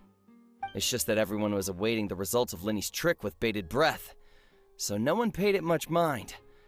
But now that the incident has happened, the thud has become an important clue. That makes sense. So, what do you make of it? I'm of the opinion that it may have been the sound of Linny's accomplice, Lynette perhaps, jumping atop the water tank or something like that. And when the pyrotechnics went off, she cut the rope, sending the water tank crashing down. But wasn't the noise we heard too loud for that? Perhaps the balance wasn't right, leading to a particularly rough landing. Then wouldn't the water tank have started to swing a bit in that case? Oh, that's true. I suppose I must reconsider. That does remind Paimon, though. What was with that sound? There's a note. 101? Lenny's still talking to the guards. It seems he'll have a lot of explaining to do.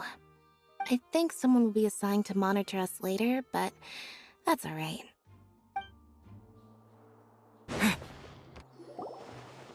Hey, you! Yes, both of you! Over here! I've been keeping an eye on you for a while now. Huh? You mean us? That's right.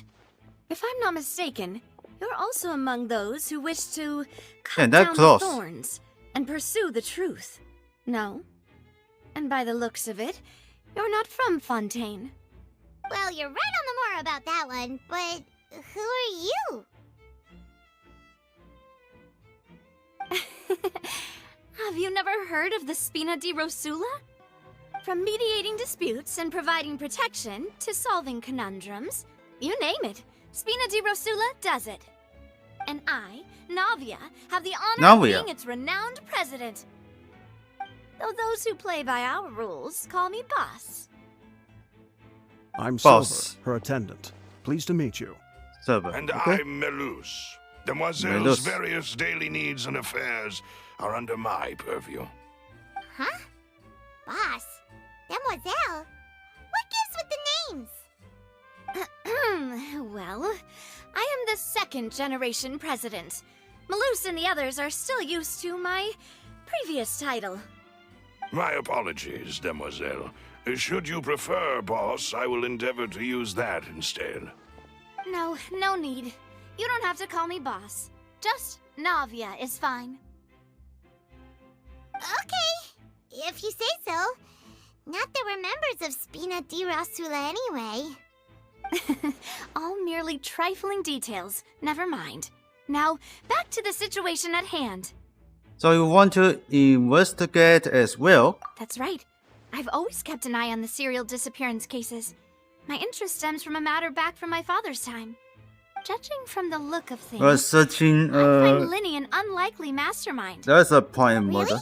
We think so too. That's why I found we're her. looking for clues now. But we're also damn. But how did you come to that conclusion? Intuition, naturally. My unparalleled intuition. Okay. Farina sure was quick to point the finger at Linny without any decisive evidence whatsoever, wasn't she? But that's not uncommon for her. If you remember, the justice had to interrupt her and ask if she was pressing charges just to keep her from getting carried away. Anyway, a trial begins the moment someone levels charges. And, of course, there was no way Farina was going to back down in that situation. Sounds more like you just don't trust the Hydro Archon. Well, what's your opinion?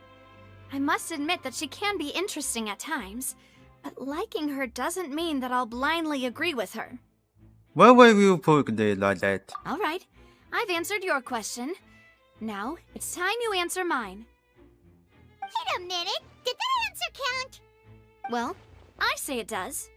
But don't worry, you won't hear any pointless questions from me. In your opinion, do you think it's right to treat a trial like it's an opera? Well? Not always. And why would that be? Some visuals like a trial shouldn't be treated like entertainment. See, Silver and Maloose? I told you they'd be different. Most astute of you, demoiselle. I too think that the traveler's response was most excellent. No matter how wonderful the script or how fervent the audience's expectations may be, the trials that go on stage here must be based in fact. And if that can be done, boss, then... All right, that's quite enough, Maloose. Anyway, I like your answer. You passed with flying colors. Now, I need to make some preparations, following which our joint investigation shall commence. You two shall be my assistants. Wait!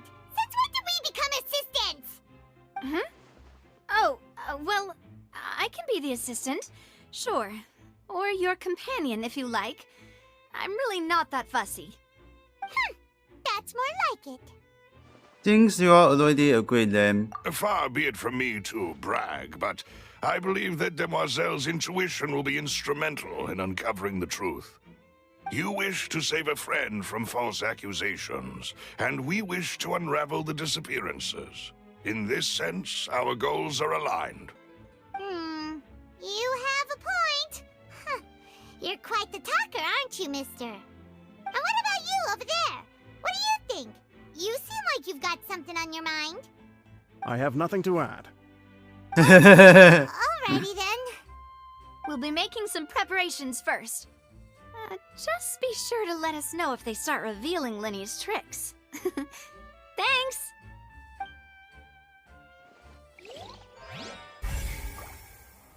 Keep searching.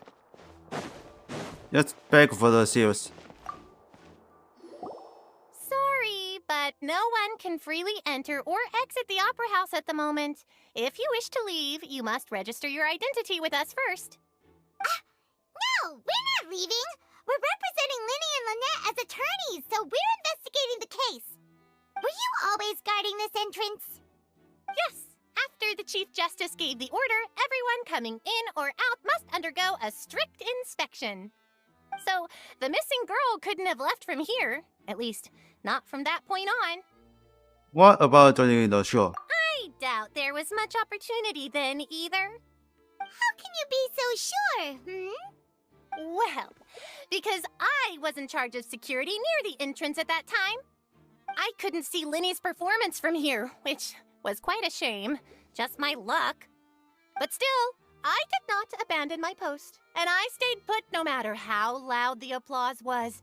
If someone had so much as even approached the door, I would have noticed it, let alone if they had tried to leave. We Melazines are good at that sort of thing, you know.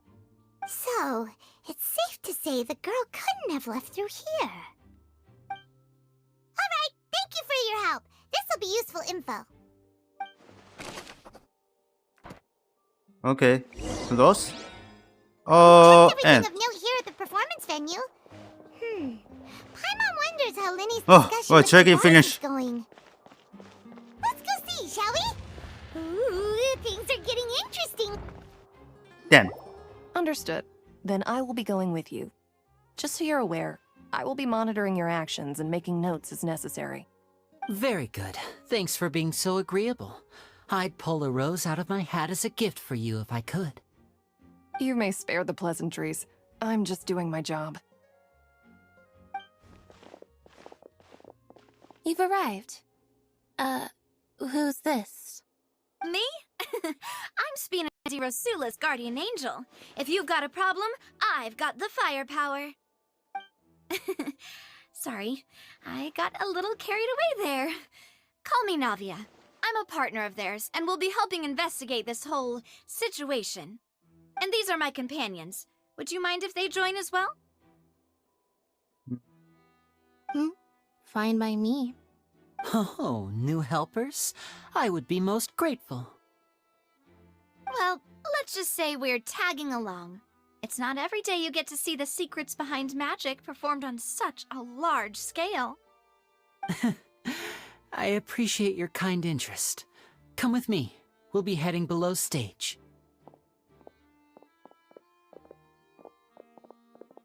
Huh? Below stage? Yes, a world of secrets is hidden beneath this magic box, prepared specifically for this switcheroo trick.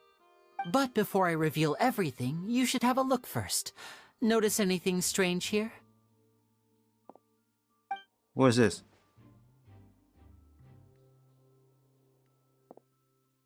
I'm not trying to be dramatic. Remembering the details of a trick will help you understand the methods used to perform it more easily. Huh. Weren't there balloons and other decorations here? Where did all that go? Oh, shit. Good eye. That said, you're still far from discovering the answer. Back of the doors isn't the same. The back? You mean the inside of the door? What's different about it? Paimon didn't notice anything. Very good indeed. I thought you might not be able to catch that, given that you were sitting in the first row. The back of this door was patterned. Those patterns are now gone, replaced by a smooth wooden board. So, if you put 2 and 2 together, what do you get? There's another box inside this one. Exactly. All right, let's go. I'll tell you how it works as we head down.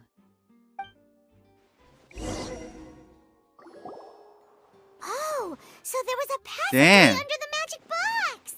And this passage linked the two boxes together.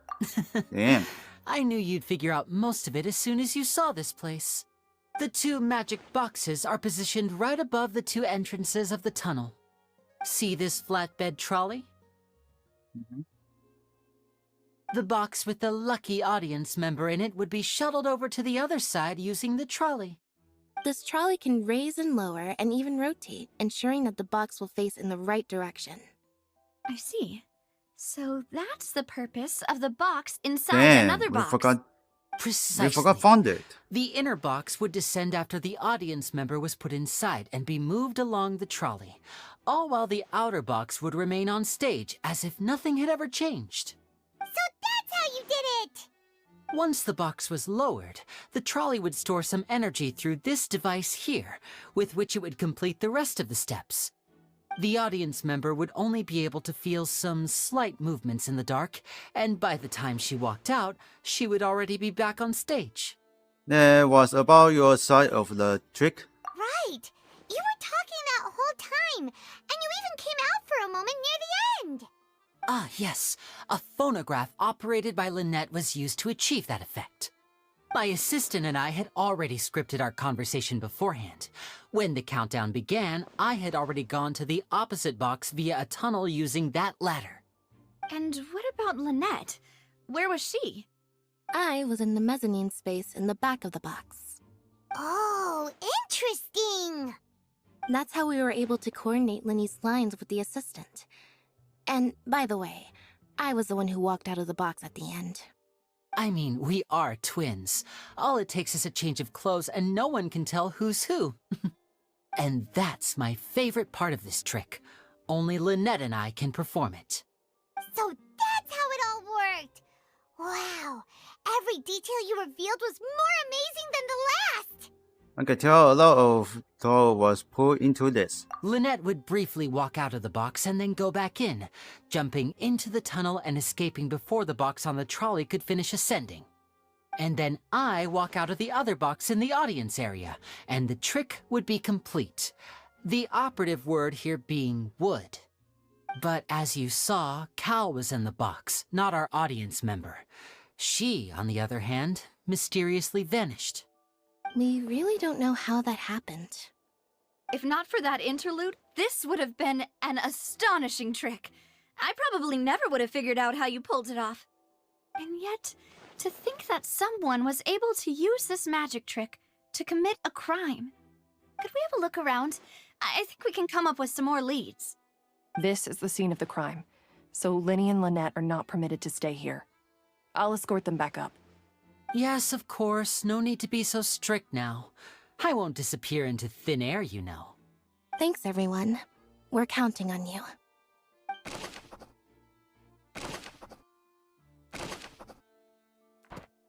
Alright, we took 3 notes. Oh, damn. He's searching. No, no, no.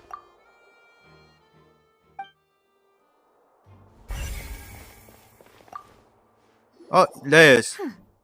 What's this? Looks like a hook tied to the end of a rope. Huh? There's all kinds of odds and ends here. Maybe he did meditations this area. Perhaps it was a prop for a different trick. But why would it have been left here? Whatever it is, let's make a note of it first.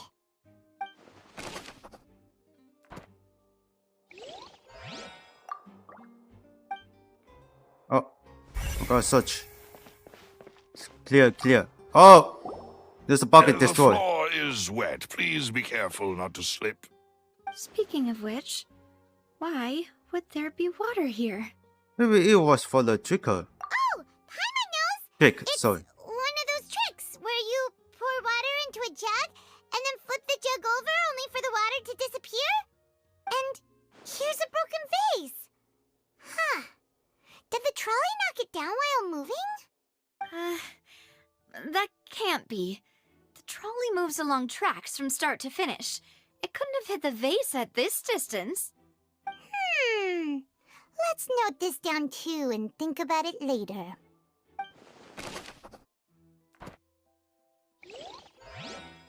He's searching. Oh, damn! Oh, these are the clothes that the lady chosen from There's the a audience class. was wearing, right? Her clothes are here, but she's nowhere to be found. And they didn't mention the guys have having a wardrobe change. Right. And do you really need to do that if you're kidnapping them? Ugh, this is so confusing. Paimon doesn't want to be a detective anymore.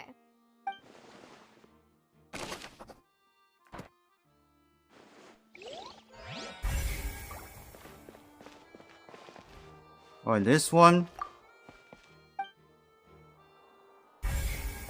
Clear. This one's not such.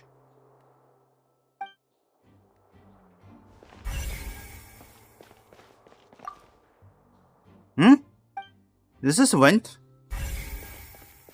Check it out. What is this place?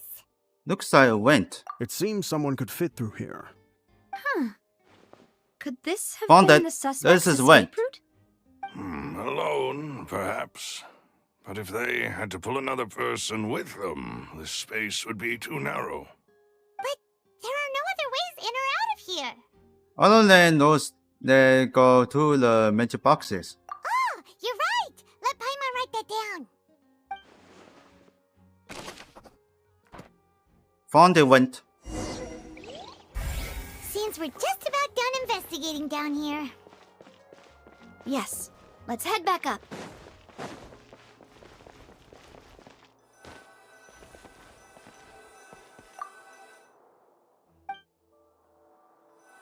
Hey, how did I return? There you go. Found the vent. Found it. Well, we've ascertained the state of the crime scene. Let's find a place to sort out our findings once Malus returns. It seems to me that there are several things that don't add up here. Apologies for the wait, demoiselle. So, what did the guards say? Did the criminal escape through the vent? They believe the odds of that are very low, since the vent leads to the Opera House's basement. The guards have checked the area carefully. No one left through the basement during the performance or after the incident. Okay. And no one was found hiding there. So They the can tunnels skip. become like a secret chamber then. You know, like the kind you usually see in novels. It would seem so. The plot thickens. Halsey's disappearance and Cowell's death are both quite inexplicable. No wonder Farina was so confident in her accusation. All the current evidence points toward Linny and Lynette. In other words, the charges are very likely to be upheld unless we make some considerable progress. Charges and then trial. So if the charges are upheld, they'll announce a sentence? That's right. This is how a trial goes in the Opera House. During the proceedings, the Chief Justice and the Oratrice will hear statements from both sides. The Oratrice will do. That's Will right. too. This is how indemnitium is produced. The statements from both sides, the defenses from attorneys, witness testimonies, and even the audience's emotions will all be projected on the Oratrice. To put it simply, it's as if the Oratrice has its own will, and is a judge in its own right. This also precludes any kind of favoritism on the part of the Chief Justice. Not that this has ever happened anyway. Fascinating. Once both sides have finished speaking, the Chief Justice will make his final decision. This, too, will be used by the Oratrice as a reference. Then, finally, the Oratrice will be consulted by officials. The result it returns is the will of justice itself. Huh? So that machine is the one that actually decides? Paimon thought Neuvillette called the shots. In practice, there is very little difference. Both have always come to the same judgment, which is why people have great faith in the Chief Justice.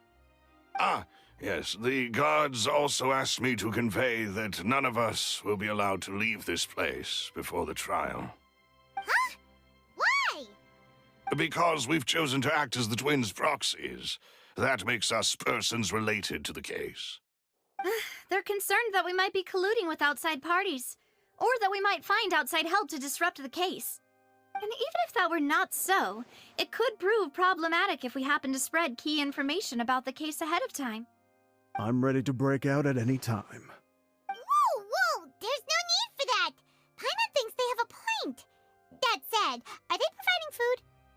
Of course. I just hope the lack of options. I'm afraid that catering to all tastes is not in the cards, nor is any guarantee of balanced nutrition. No, not the time to be picky. In that case, let's just sort out our findings together here.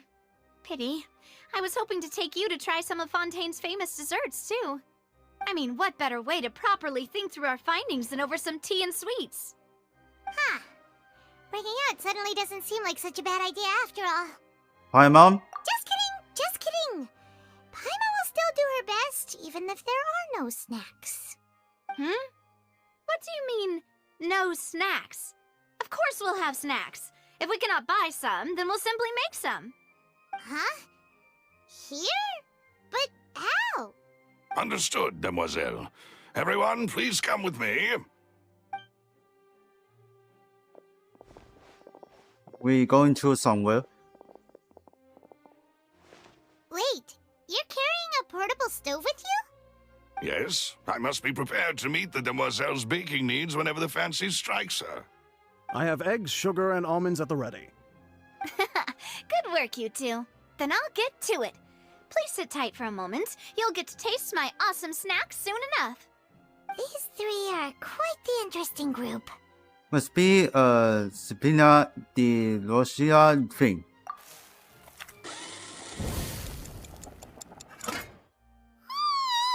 And Paimon thought it smelled good while it was still in the oven! Yes, it looks like it's a Even better West food. now. Paimon can't stop drooling. From the way you had these two guys carrying all that stuff around, Paimon thought you'd have them do more during the baking process. But you ended up doing the entire thing by yourself! Beating the egg whites, grinding almonds, everything! I was applauding. And I was giving encouraging smiles. That's not quite the Paimon meat, but okay. Paimon was just thinking, aren't you worried about getting your fancy dress dirty beating egg whites and baking like this? Well, I don't think it's carved in stone anywhere that fancy ladies can only read books, sip tea, ride horses, and play the piano. I just really enjoy making snacks. Don't underestimate beating egg whites, by the way. It's a real arm workout. You also need to beat them to just the right consistency, or your macarons will crack.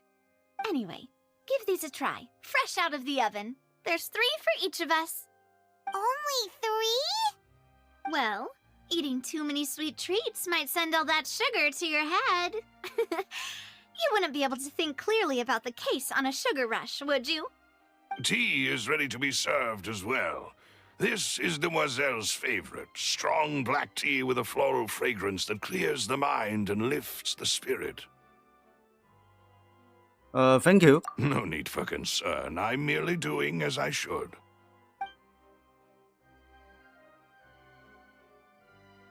All right then. All right, fool. Down to business. As Paimon mentioned previously, the tunnel seems to be something of a secret chamber. However, we can assume that Linny and Lynette were not alone within it. Some criminal also occupied its sealed confines. The magician twins could have committed the crimes, of course, but they lack any logical motive. Exactly! Why would they do such a thing right when everyone was watching? We're left with two other people, the Mrs. Claus and the Decide. The flower vase and the thud we heard during the performance could indicate some altercation between Halsey and the criminal in the tunnel, resulting in the shattering of the vase, the discarding of her clothes, and her abduction. Perhaps the criminal thought that since she was chosen from the crowd, she would be too easy to identify if she was still wearing the same clothes. Paimon thinks that makes sense, but the real trouble is... There's no evidence that this third person even exists. True. None of the clues we found thus far support the existence of this third person. But the only people left to consider are both technically victims, whether it's the missing girl, Halsey, or poor Cowl. Huh. Could Halsey have secretly made modifications to the magic props in order to murder Cowl before making her escape? But she had no way of knowing how the magic trick worked. That's right. And even if she had tampered with the setup, she would need to understand the entire trick to pull it off. Nor does she have any motive. The guards said that she has never had any dealings with the magic troop's members. Were we not thorough enough in our search? From the sound of things, this is turning into an impossible case. Your macarons are amazing though, Navia. They smell great! They're nice and crisp and super sweet! They are my specialty after all. And I see you've already had 5 of them. What? 5? Oh, that can't be right. Paimon only counted 3, honest! Please don't worry about it. At my age, a few less sweets might actually be a good thing. No. Being greedy is one thing, but Paimon knows how to count. Besides, Paimon knows that if she ate too many, then others wouldn't have enough. It's fine. If you ate them, you ate them. Wait, even you don't believe Paimon?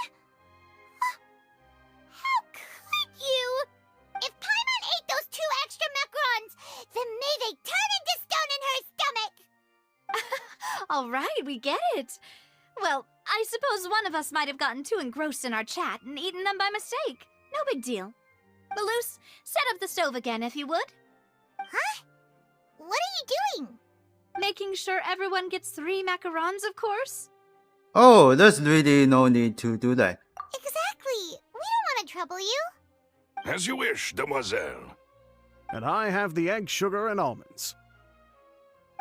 Damn, wow, same this thing. really is your hobby, huh? So what's happened there? Well, that's it for snack time. I'm going to have another look around the area. I don't know what we're looking for yet, but we've still got some time. As attorneys, I suggest the 2 of you think the case over again. It would be awkward if you got all tongue-tied on stage during the trial. Alright, thanks for your help, and for the snacks. It was nothing. A small task for the Spina di Rosula. Silver, Malus, it's time to go. I'll be back if I find anything new. Oh, we take it. Oof. Alright, it's time to put our heads together. We've got to get our Fuck. defense ready for For the fuck's sake, trial. Paimon. Oh, it's probably gonna be a long and difficult case. There's no point in worrying about that now. We just need to prepare. Here, take Paimon's notes. They should help you review the situation. It's clear.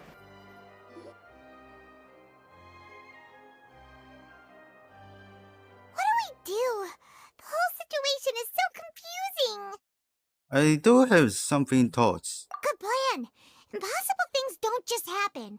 We'll get to the truth one way or another. Just relax. Even if everyone else suspects Lenny and Lynette, at least we will be supporting them from the stands. Besides, I doubt Farina understands any more about what happened than we do. Thanks, Navia. Well, we'll be going then. Best of luck to you.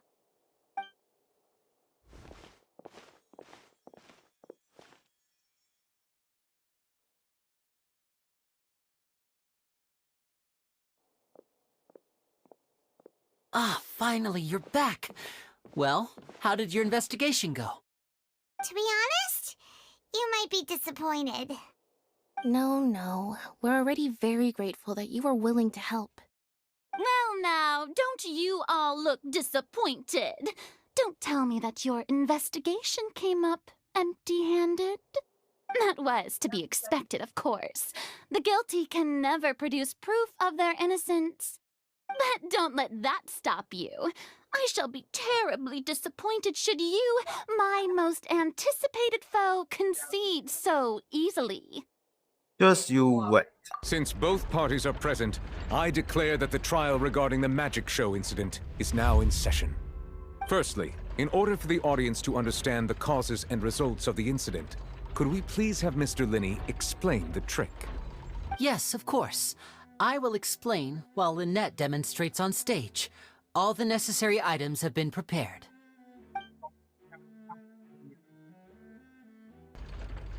Thank you, Mr. Linney. In that case, I take your statement to be that you ran to and remained hidden within the magic box in the audience stands once the trick began, and thus could not have committed the crime. Is this correct? Yes, that's correct, Your Honor. In that case, I call upon the prosecution. Lady Farina, do you wish to refute his statement in any way? Why, of course I do.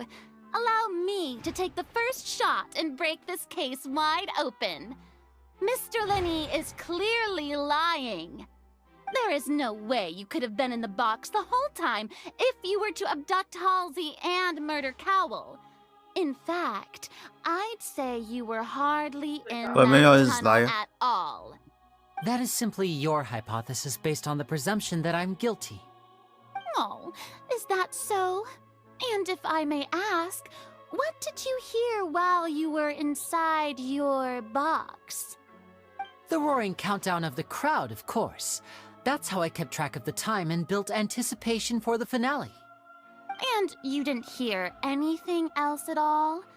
Nothing that might leave an impression of any kind? No, nothing. I see. But when the count reached 30 seconds or so, there was a thud. One so loud that I believe practically everyone heard it. Huh?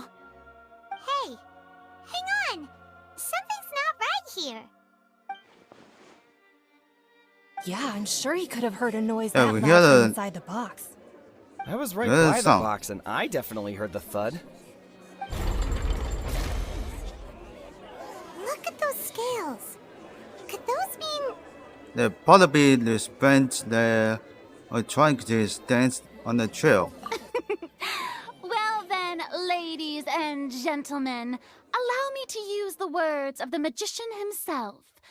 You never know what can happen in the blink of an eye. Indeed, it seems his alibi can also collapse in the blink of an eye. Of course, I have armed myself to do far more than smash your alibi. Confidence cannot go unfounded, and my foundations are rock solid. Tell me, aren't you and Lynette actually from the House of the Hearth?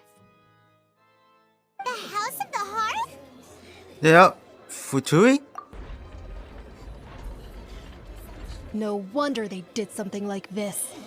So the serial disappearances were the Fatui's doing. Now it all makes sense. I've got a feeling that what happened on stage probably wasn't just an accident. That's irrelevant. Our identities have nothing to do with what happened. Indeed. Then perhaps you could tell us everything Yeah, that she is happened Futuri. during that 1 Fuck. minute. Your first priority is to prove yourself innocent after all. I'm sure there is little that needs to be kept secret now. Unless your script already has holes in it. The Outlander is speechless. My, oh my, don't they look flabbergasted? Now comes the infighting and discord, I suppose. This was almost too easy. Good thing I made all those preparations. Seems the all-nighter I pulled last night is really paying off. Hey, Linny! Why didn't you tell us this before? Order! Order! Mr. Linney, allow me to re-establish the facts. Lady Farina has raised 2 points. First, when the thud was heard in the Opera House, you were neither in the box nor the tunnel. Second, you and Ms. Lynette are both members of the House of the Hearth. Are these claims true?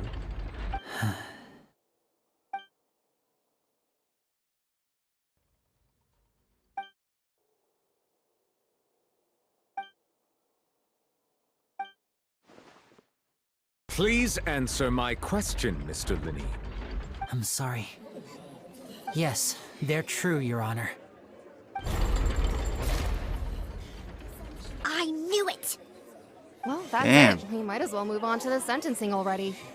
What should we do now? Permission to speak, Your Honor. Granted. My colleague has withheld some key information. In that case, what is your request? I request a brief adjournment. Thus, things that must be discussed. Is that really necessary? They're already as good as guilty. The defendant deceived their own attorneys. What is there left to discuss? Order! Order, I say! Your request is reasonable, and we shall adjourn. This trial will reconvene in 1 hour. So you would stick to Mr. Linney's defense even after knowing what you do now? You certainly have more professionalism than I thought. In that case, my dear audience, let's allow the joy of victory to steep for a little while longer.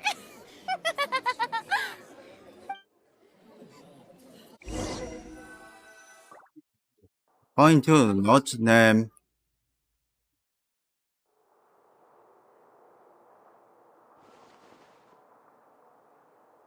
Well, this is awkward. I didn't think the Hydro Archon would dig all that up. I'm sorry, Traveler and Paimon. Yeah, sorry. Paimon doesn't know where to start. We trusted you two. We based our entire reasoning on the assumption that you weren't bad guys. Not to set the wrong tone or anything, but Paimon's really mad. I'm very sorry. I know you're angry, and reasonably so, but please, let me explain. I know you've clashed with the Vitui several times before. I wouldn't be surprised if just hearing the word is enough to make you upset. But our organization is very, very large, and the Harbingers have very different personalities and goals. Right now, we want to save people. As many as we can. That's right. I'm sure we're on the same page when it comes to this nation and the disaster that its people might face. I knew if it weren't for our respective identities, we could become good friends. That's why I didn't wish to flat out lie to you, but chose to hide some details instead. The truth is very important, but being completely transparent about everything would see us spending more effort than we need to. But how can we know this isn't all just another lie? Right. So, you be the judge. Heck, if I were you, I fear that I'd even struggle to trust me at this point. You met a Fatus who works as a magician, a trickster by trade. All by coincidence, too. But still, I'm asking you to trust me. I am no criminal. At least, not in this case. Sorry. Please forgive us. Well, you both say that, but... Where did you actually go while the trick was being performed? Right. Let's hear your answer first, and no lies now. Of course. I'll answer any question you ask. We've been trying to find out how the Oratrice operates. We want to know why it has a consciousness. Why can it deliver sentences accurately? During our investigations, we learned that the machine's core is beneath it. From that moment on, Lynette and I have been designing this box swap trick with the objective of getting close to the core. Is that why you needed a whole minute? That's right. In truth, the audience would take about 75 seconds to count down from 60, while I would only need 15 to get to the opposite box. So, after jumping into the tunnel, I accessed the Opera House basement via the vent, and went to investigate the room in which the core is stored. That air vent was created during the construction of the tunnel specifically to execute this step. And what did you find? Well, nothing. As soon as I reached that room and was about to investigate, I heard someone's voice. Which should have been impossible, of course. I was quite certain that I was the only one in the room. That voice seemed to recognize me and tried to speak to me. I chose to err on the side of caution and retreated the way I came. On the way back, I saw the broken vase and the clothes on the ground. And there's But on the went. countdown was almost finished, Skip. so there wasn't time to give it any thought. After that, the homicide occurred just as you saw. Well, that explains why you didn't hear the thud.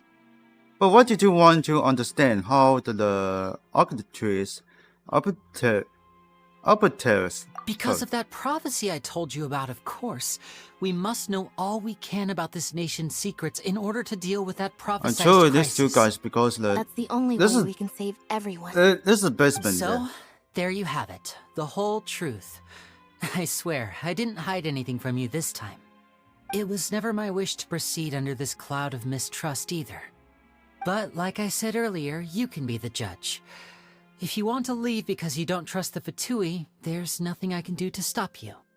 Well, Traveler, you decide. Paimon will follow your lead however you choose. I believe in facts. I believe that judgment will be dispensed as it should. Okay, thank you.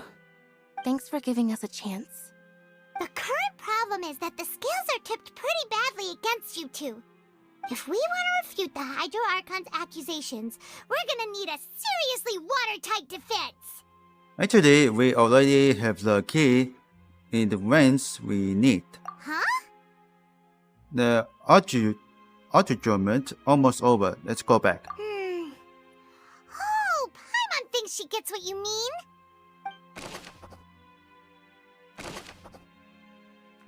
Oh, we take a note.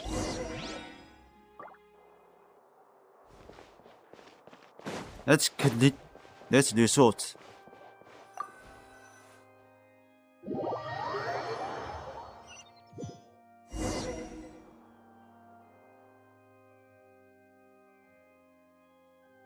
It's not I. Both parties have returned to their positions. Let us continue the trial. When last we left off, Mr. Linney acknowledged the new evidence presented by Lady Farina as fact. Therefore, Lady Farina may continue stating her reconstruction of the events.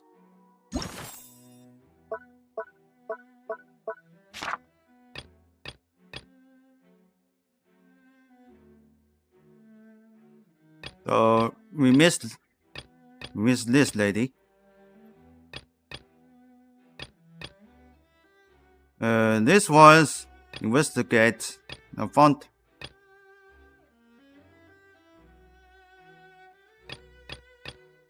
Ugh, that took long enough. Now then, That if in the everyone would basement, lend but me it's their missing. attention, But it's at finished. this stage, let's revisit that scene from Linny's perspective. Damn.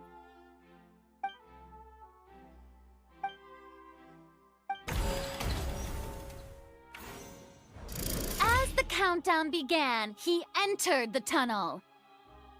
When the flatbed trolley passed, he opened the box and got into an altercation with Halsey, which caused the loud thud. He did not realize that this sound could be heard by everyone in the opera house, which is why he claimed earlier that he could not hear the sound. Finally, he used the vase to knock her out, before making her change clothes to prevent others from recognizing her. At this time, Cowell arrived in the tunnel, having heard that strange noise, and caught Linny red-handed. So Linny proceeded to knock him out too before stuffing him into that box. Afterward, Linny passed the unconscious Halsey to his accomplice through the magic box in the audience stands, before operating the devices such that Cowell's death would be ruled an accident. And there you have it. That's the truth behind what happened. Does the defendant's side have any objections to Lady Farina's description of the events? The key to refuting Lady Farina is the order of events, what Linny experienced, and what he saw.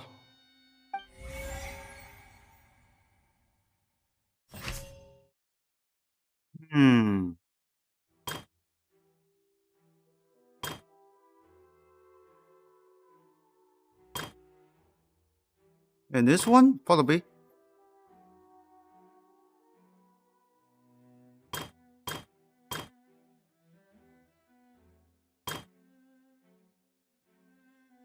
No, went. She's thinking went. Then, where's liar?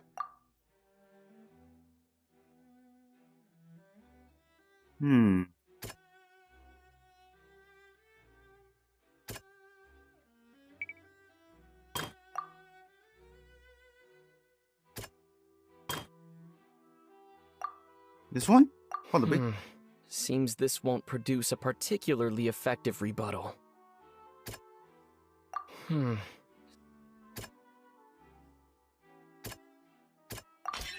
Linny went to the room that contains the Oratrice's core.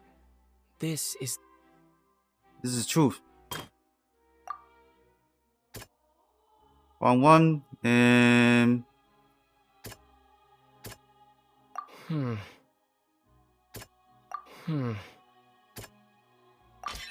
Linny did not take part in the underground altercation. He only witnessed traces of the aftermath.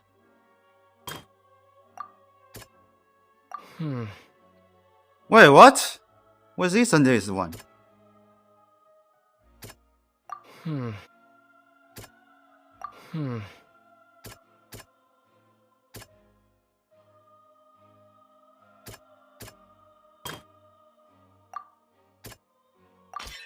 According to Linny, he left via the vent after entering the tunnel. He couldn't have... Attention! Ace Detective Paimon has something to say! When the countdown started, Linny did indeed go into the tunnel. But he immediately used a vent to access the Opera House basement, which is where the underground core of the Oratrice is stored. Once he reached that area, he heard a voice in what should have been an empty room. Since he felt something was amiss, he returned immediately. The crime scene had already developed Oh, I by see. the time Parts he is reached all the tunnel correct. again.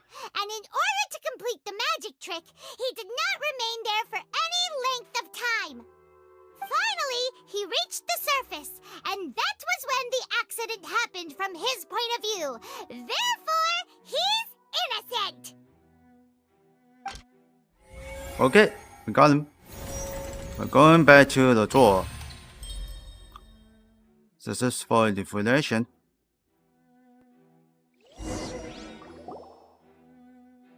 Oh, found it. Paimon did it! Paimon actually managed to say all that! Oh, wasn't it awesome? In other words, you believe that he knew nothing of the incident? That's right! Moreover, I believe my observations usually is flawed. My reasoning? Yeah, the architect equipment was clearly tempered within the permanent Indonesian's version. If that's the case, then if Cowell hadn't entered the tunnel, who was the entire setup meant to kill? Assuming that what you say is true, Linny only needed to kidnap the young girl to cause a new disappearance case. What would the point of killing someone on stage be? Oh, they have a point. That's right, you tell them! And that's Haha. why they're partners of mine. They've managed to turn things around. Oh, well, your denial is very strident. I'll give you that. But what proof do you have to back your claims? How you refute Lenny's ability immediately? Of course I do. If he had been in the magic box the whole time, how could he have not heard that sound? Why do you ask? You're saying that he wasn't? Your client has now become my weapon.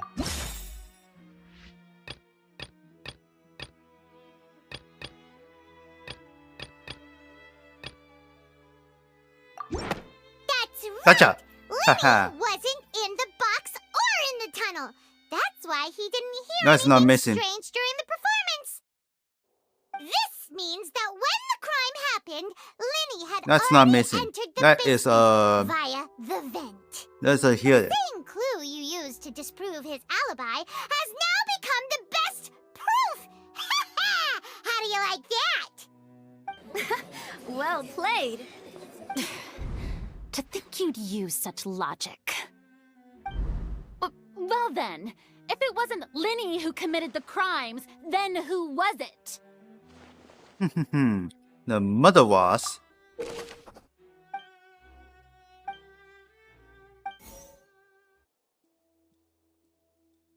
It's not fireworks.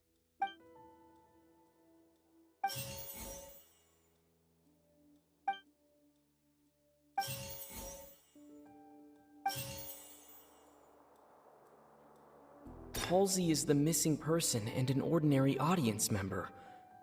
Or did she have her own scheme all along? The deceased's name is Cowell, Lenny's assistant. He would have been able to tamper with the equipment. That's missing, so I don't choose this. That's right. So this guy. Huh? That can't be right. Are you serious? The killer was, in fact, Cowell, the deceased! Oh, is that so? How interesting! Let's hear your reasoning then. What I must do next is recreate the truth. What Cowell did, and how he went from would-be perpetrator to victim.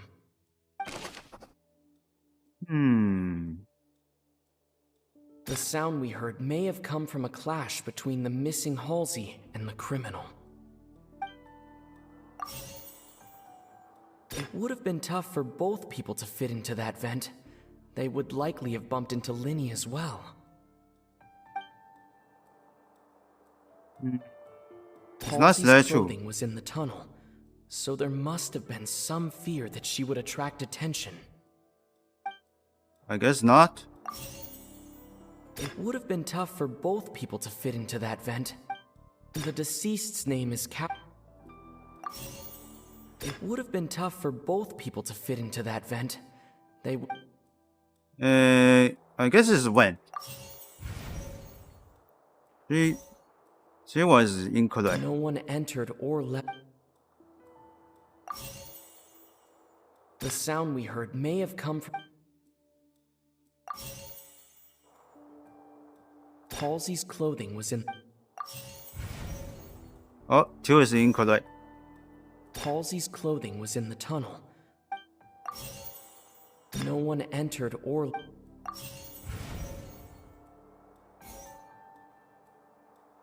Lenny was not in the tunnel at that. Alright. There you go. Lenny was not in the tunnel at that. It would have been tough for both.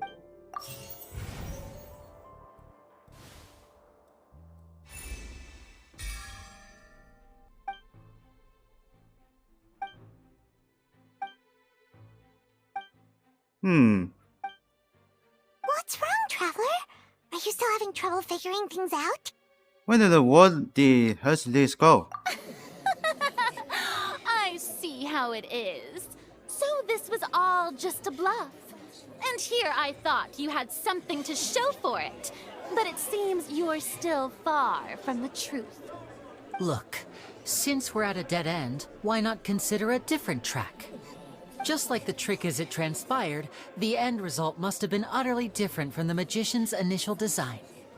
If only we knew how Halsey disappeared. Well, that would be nice, but the tunnel only has 3 exits, and none of them seem very likely.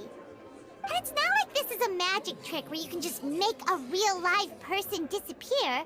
You know, like you did from that water tank, Lynette. Escaping from the water tank. Excuse my interruption, dear opponents, but do you not see that the crowd is growing impatient?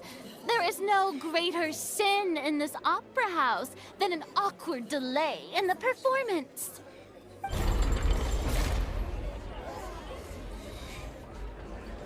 If the defense is unable to make further effective arguments, we will move on to the next stage of the trial. Hold on a second. Linny was not in the tunnel at that moment. The sound we heard may have come from a... The deceased's name is Cowl. Alright, finally, The vase was and not broken by chance. It was used to cover important evidence. got him. There's water there. Paimon gets it! It all comes together if Halsey disappeared instead of being kidnapped. Lynette escaped from the water tank, vanishing gradually and leaving only clothes behind. If there's a similar method where a person could be transformed into water... Just a moment, please. I do hope you know how preposterous you sound at the moment. How could a person ever be transformed into water? This is reality we're talking about here, not some magic trick. We might find something there. Must we really? I should think that of anyone. Your friend Linny already knows this truth very well. Magic tricks are ultimately just illusions and misdirection. But Halsey's disappearance is very real. We're talking about 2 completely different things. Even so, I trust the Traveler's judgment. The truth must be out there somewhere. Perhaps some new line of reasoning may open if we try to gather all the focal points that don't make sense. Since Cal was the deceased, we haven't placed much attention on him. But given that we aren't making much progress with the case, it wouldn't hurt to have a look at his belongings, would it? People really do come up with all sorts of harebrained schemes when at the end of their rope. The way I see it, your suggestion that we broaden the scope of our investigation is nothing but a tactic for stalling the trial. Nevertheless, I believe that this is a reasonable request on the part of an attorney. Since the trial does indeed appear to be at an impasse, I believe that additional evidence may help us make more progress. Guards, please step into the lounge and examine the personal effects of the deceased, Cowl.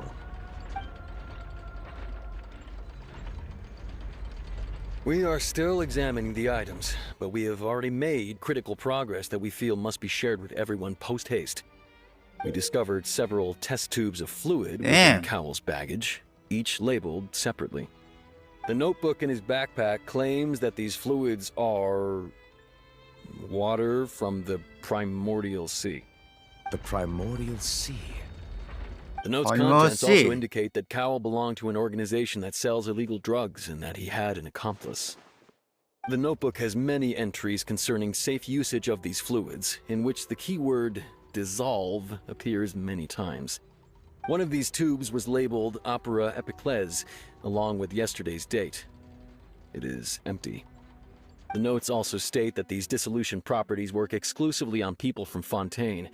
It's likely that Halsey was chosen as some sort of test subject.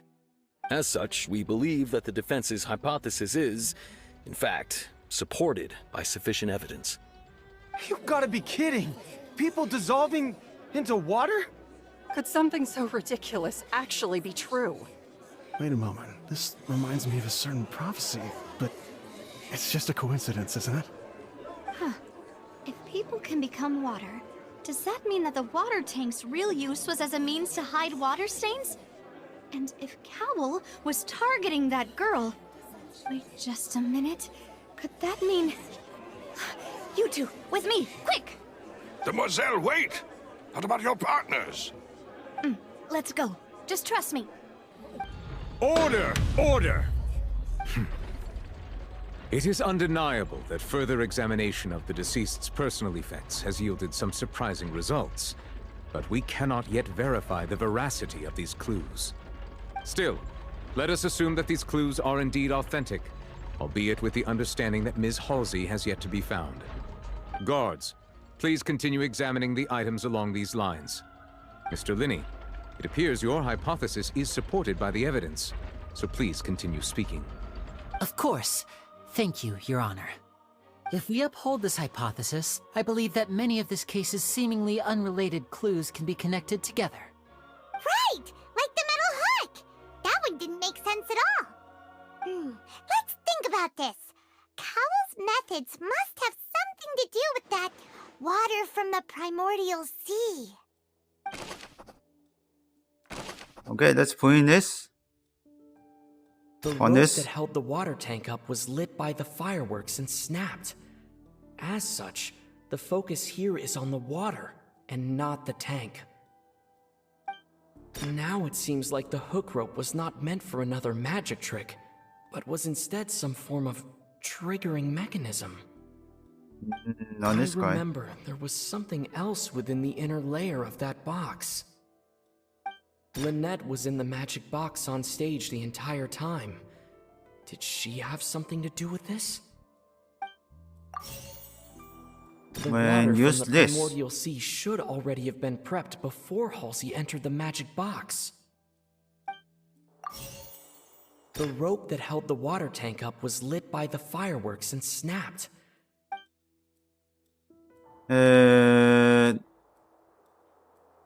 Probably this one. Now it seems like the hook rope was not meant for another magic trick.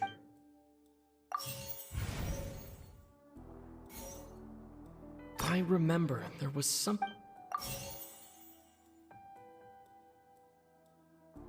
Lynette was in the magic box on stage the...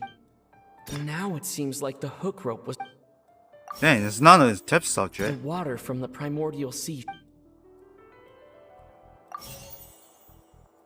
Lynette was in the magic box. Oh, there's two incorrect.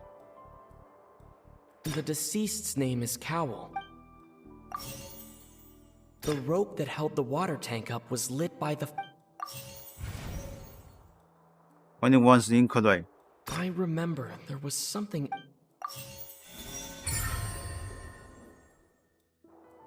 As you can see, this button is inbound there. But this was easy, confronted. It's Ace Detective Paimon's time to shine again! In the original plan, Cowell would tamper with the water tank rope and the number selector securing his target. When the magic box containing Halsey was lowered, the metal hook would retract gradually and pierce the balloon at the top of the box. When the balloon attached to the box popped, the water from the primordial seed inside it would pour down and dissolve Halsey.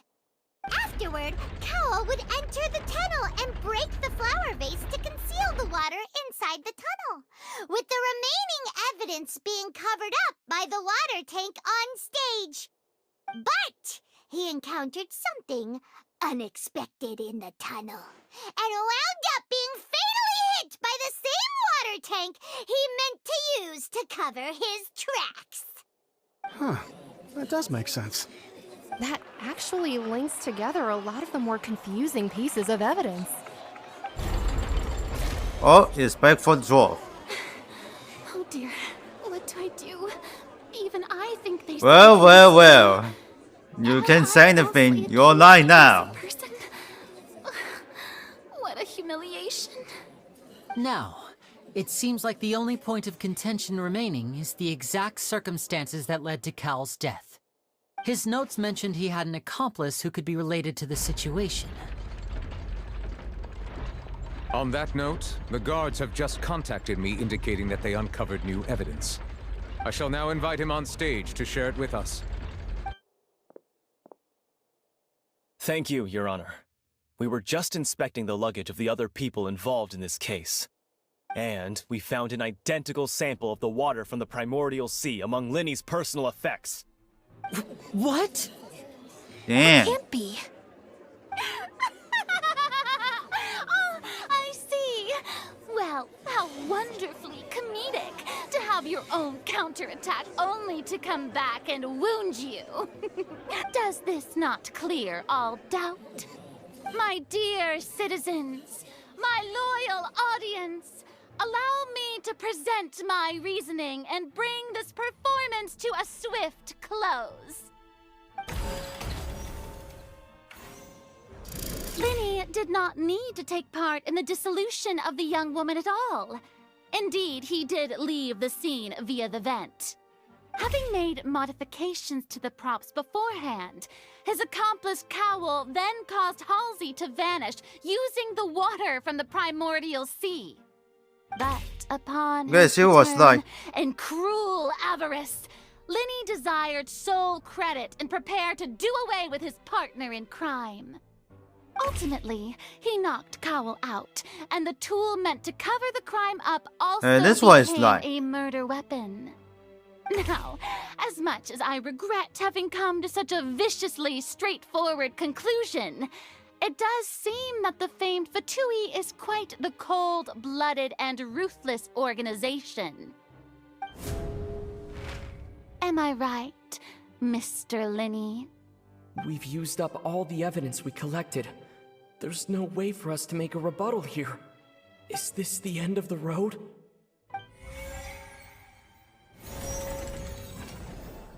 Oh no.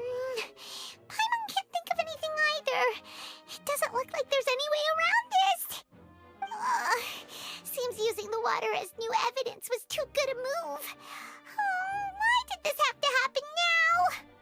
I think we've all seen enough now, and we have ample witnesses to my flawless reasoning. I believe this is indeed the finale. Now then, my good, noble Chief Justice, should we not, in your view, Excuse me, everyone, but I must interject. Miss, I must ask you not to shout and to respect the ongoing legal proceedings. Oh, come on. Don't be hasty. I have a good reason for interrupting, you know. Now, would anyone here like to take a little break from all this debate and see a little magic? I'll show you an amazing trick. One that can bring a young woman who has disappeared back in the flesh, right before your very eyes.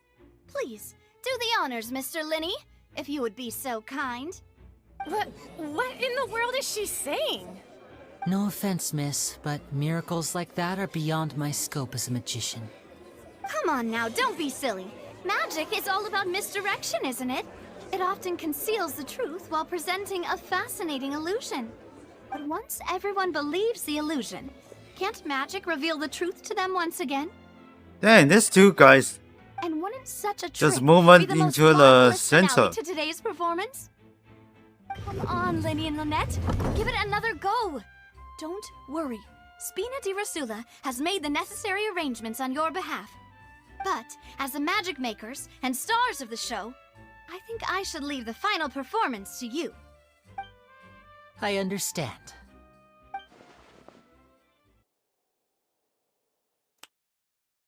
And voila.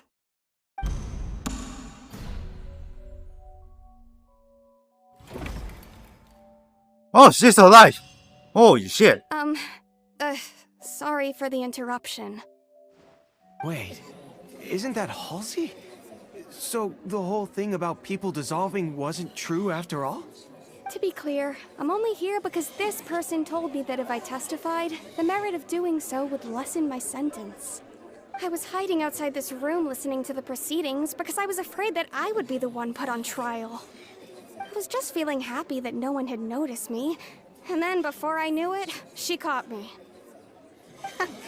That'll teach you to underestimate us three. Where should I begin? I'm sorry. I'm the one who killed Cowl. I admit it. What? Why? Firstly, my name isn't Halsey. It's Lillian, and I'm originally from Damn, Mondstadt. Lillian. I heard that Linny's show was gonna be a real Damn, thriller, she's killed but I missed Cowl. the chance to buy a ticket, so I stole one. That's how I make a living. I steal stuff here and there. And I'd never been caught before. But I was noticed at the harbor a few days ago, and I barely got away. Lenny was the one who caught me in the act. Hey, no wonder you look familiar. So you were the thief. Liddy even mentioned that you were pretty skilled. Well, and I thought that would have been the end of it, but then the number selector chose me. He even mentioned the Fortress of Meripede. That's a prison, isn't it? So you can imagine how shocked I was. I thought he was onto me for sure.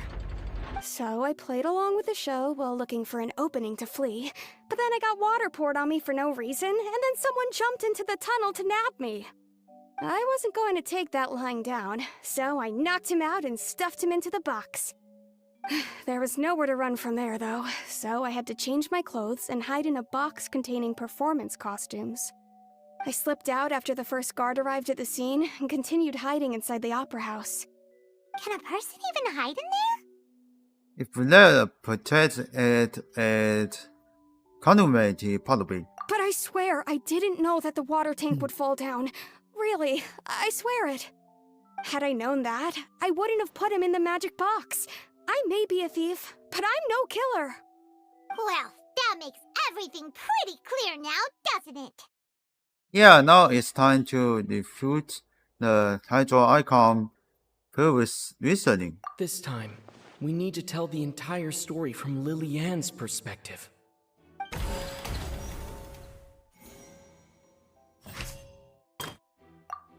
I chose this one, and this is Hook.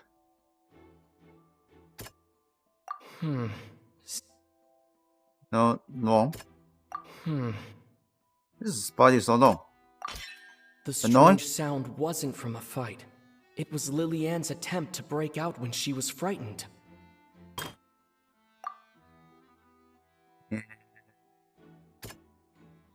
This one. The flower vase was not broken to cover anything up, but was smashed during the struggle between Lily-Ann and Cowl. Let's smash it.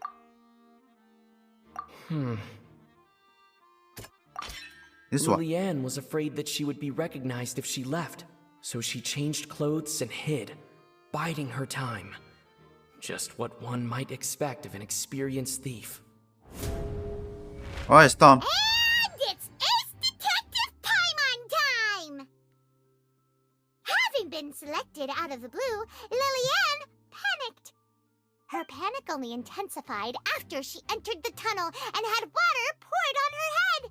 So she kicked the door open, producing the thud we all heard. Hearing the commotion, Cowl leapt into the tunnel, only to discover that Lily-Ann had not dissolved. He did not know that Lily-Ann was not from Fontaine, but was a thief who made her way in by stealing a ticket. Mistakenly believing that the water from the primordial sea needed time to take effect, he tried to force Lily-Ann back into the box. The two broke the flower vase during the struggle, but Lily-Ann came out on top, knocking Cowl out and putting him in the box.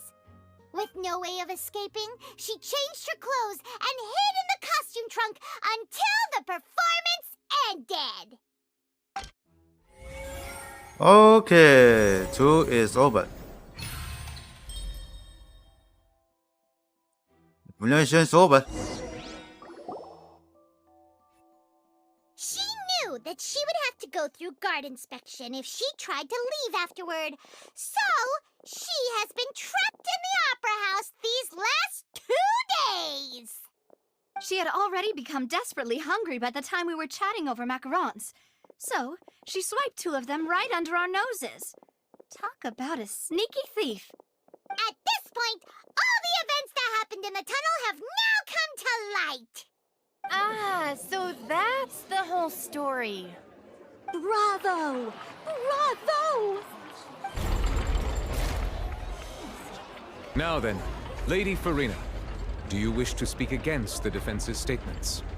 Well, haha. Please Bitch. answer the question, Lady Farina. Also, if I may add, the trial has not yet ended.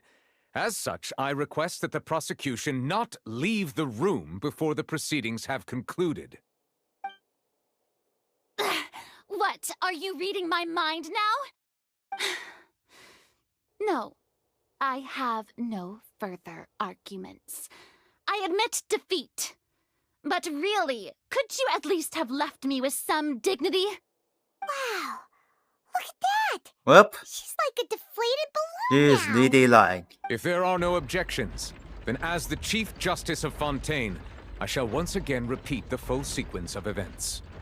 The actual perpetrator of the serial disappearances, Cowell, selected his next victim from the audience reservation list. With some modifications to the selector, he could ensure that the pre-selected young woman would be chosen. To cover up any evidence while committing the deed, Cowell thought of allowing the water tank to fall, which would conceal the water left behind after the young woman was dissolved. He also tampered with the rope suspending the water tank, using the fireworks at the end of the performance to cause the tank to drop and hide the watermarks. He poured the water from the primordial sea into a balloon during the preparation of the magic box and stuck it to the box's lid. Finally, he passed the prepared hook on a rope through the gap in the magic box's door when bringing the young woman to said box. When the magic trick officially began, the box containing the woman was lowered into the tunnel, tightening the hook rope and bursting the balloon containing the water. If all had gone to plan, the young woman would be dissolved at this time. However, Lillian was not from Fontaine, and thus fled the box with a loud noise. Realizing that there was trouble, Cowell entered the tunnel and met Lillian. Thinking that the waters had not yet taken effect, he decided to proceed. However, his opponent was more capable than he thought, and he was overcome, knocked unconscious, and placed into the magic box, and thus became his own final victim. Lillian, according to her own statements, then changed clothes and hid until the performance ended, before hiding in other parts of the opera house. As for Linny, he was in the underground structures within the opera house, and was thus ignorant of these happenings. From this reconstruction of events, we can conclude that Linny, the accused, is in fact innocent. Oof. While there is much in Linny and Lillian's conduct that should still be investigated separately, this case, at least, can be handed over to the Oratrice to make the final decision.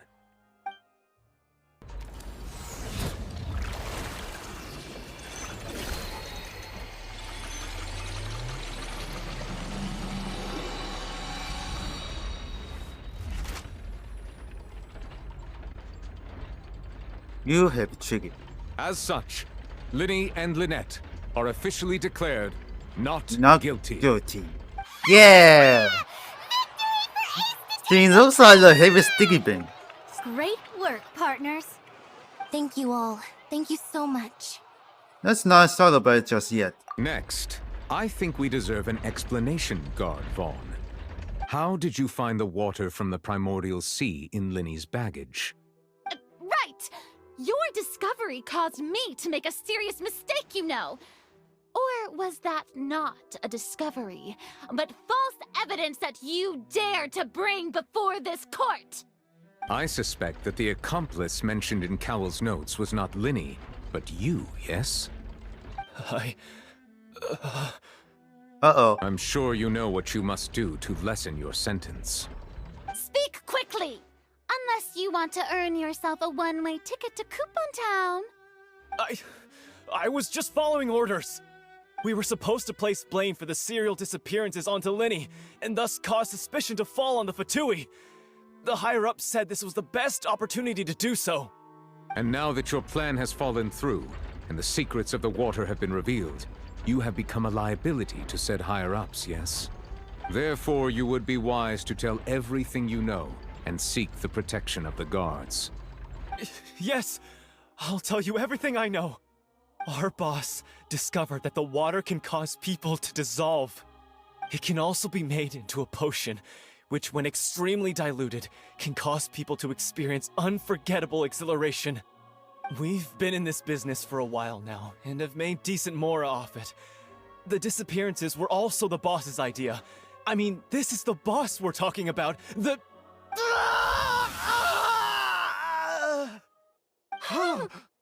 Damn! He turned into water. And now he can no longer talk.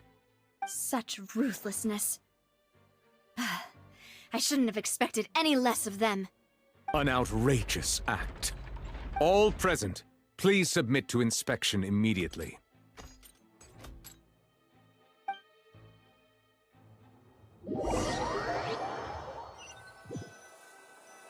Dang, he's turned into water. Who created this?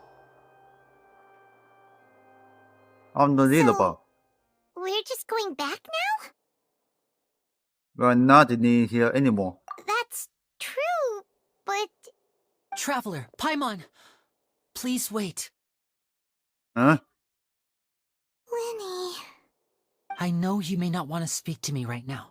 Maybe you don't even want to look at me. But still, let me thank you again for defending me to the end, even after you learned that I'm a member of the Fatui. I just didn't wish to see anyone be falsely executed. I guess.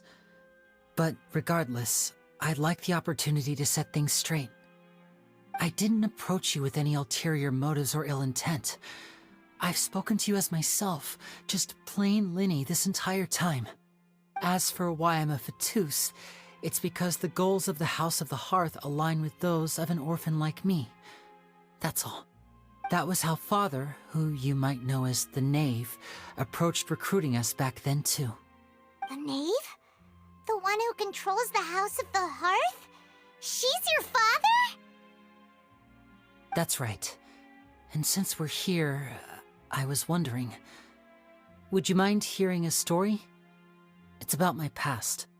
Back when our parents first died, Lynette and I were left wandering the streets.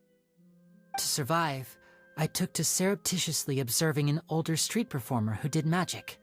It took me several days to figure out how he pulled off his amazing tricks. I took my sister through several streets until we found a crowded corner, and we began to perform magic tricks there. To my surprise, we proved to be pretty popular, and we could at least stop worrying about where our next meal would come from for a time. But I didn't want my sister to remain a street rat together with me forever. Before long, an aristocrat came to me and claimed that he wished to take us in after watching my performances. So you went from orphans to nobility just like that? That was how we felt at first too. As if fate was on our side and we could say goodbye to those painful days. But I gradually discovered that while we were called foster children, he was really after my talent for magic tricks. He would constantly take me to all sorts of banquets to garner attention, which he would then use to expand his social circles. That doesn't seem too bad either. Better than roaming the streets at any rate. It took a while for me to realize just how dark his heart really was. After one particular performance at a banquet, I discovered that Lynette was not on the same return vehicle as me. I waited a long time after we returned home, but she did not come back. I went to that noble's bedroom and asked him about her whereabouts. The answer he gave me was, she caught the eye of the most eminent person at the banquet, so I sent her over as a gift. I mean, you'll be able to perform your magic regardless of who your assistant is, yes? Oh no. So he was gonna... But wouldn't Fontaine's laws deal with such people?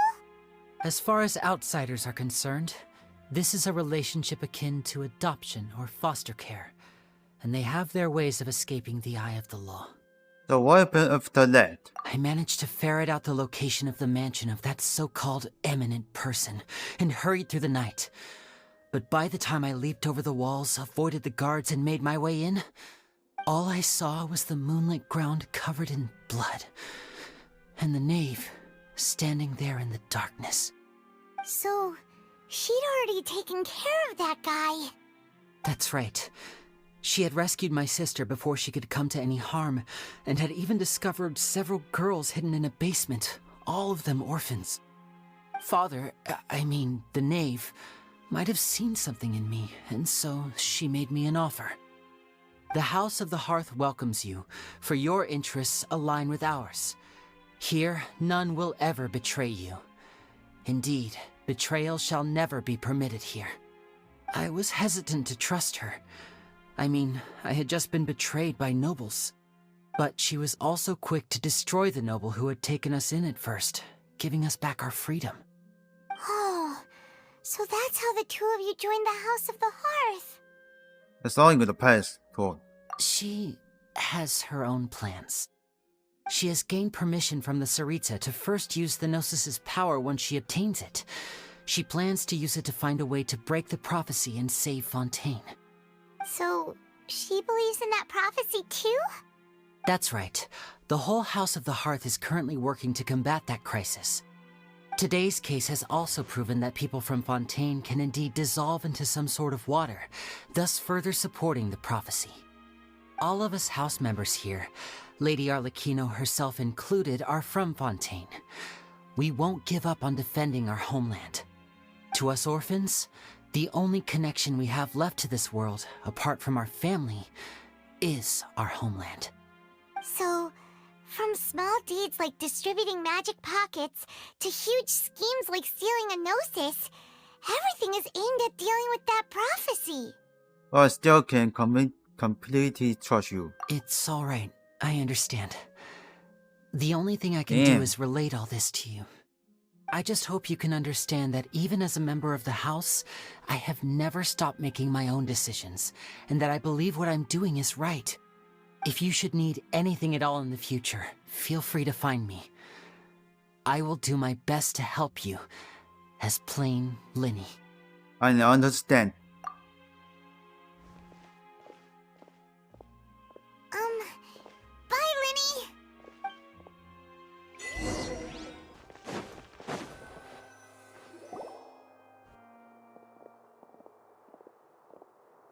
Hey there!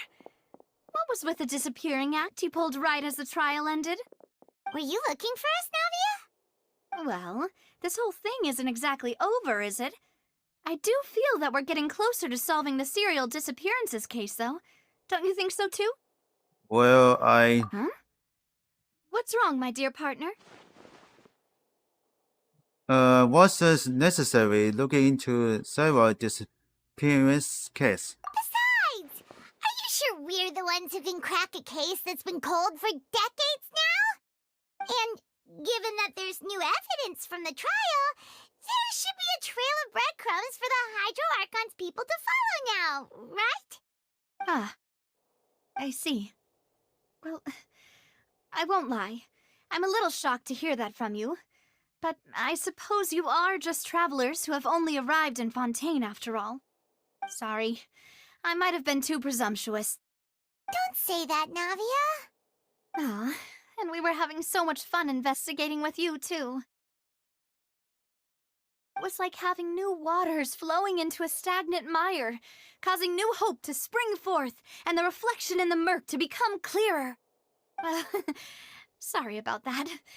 I'm a bit prone to nostalgia. Don't mind me. Wait, shall we have a farewell meal? You know, to commemorate our time as partners? Huh?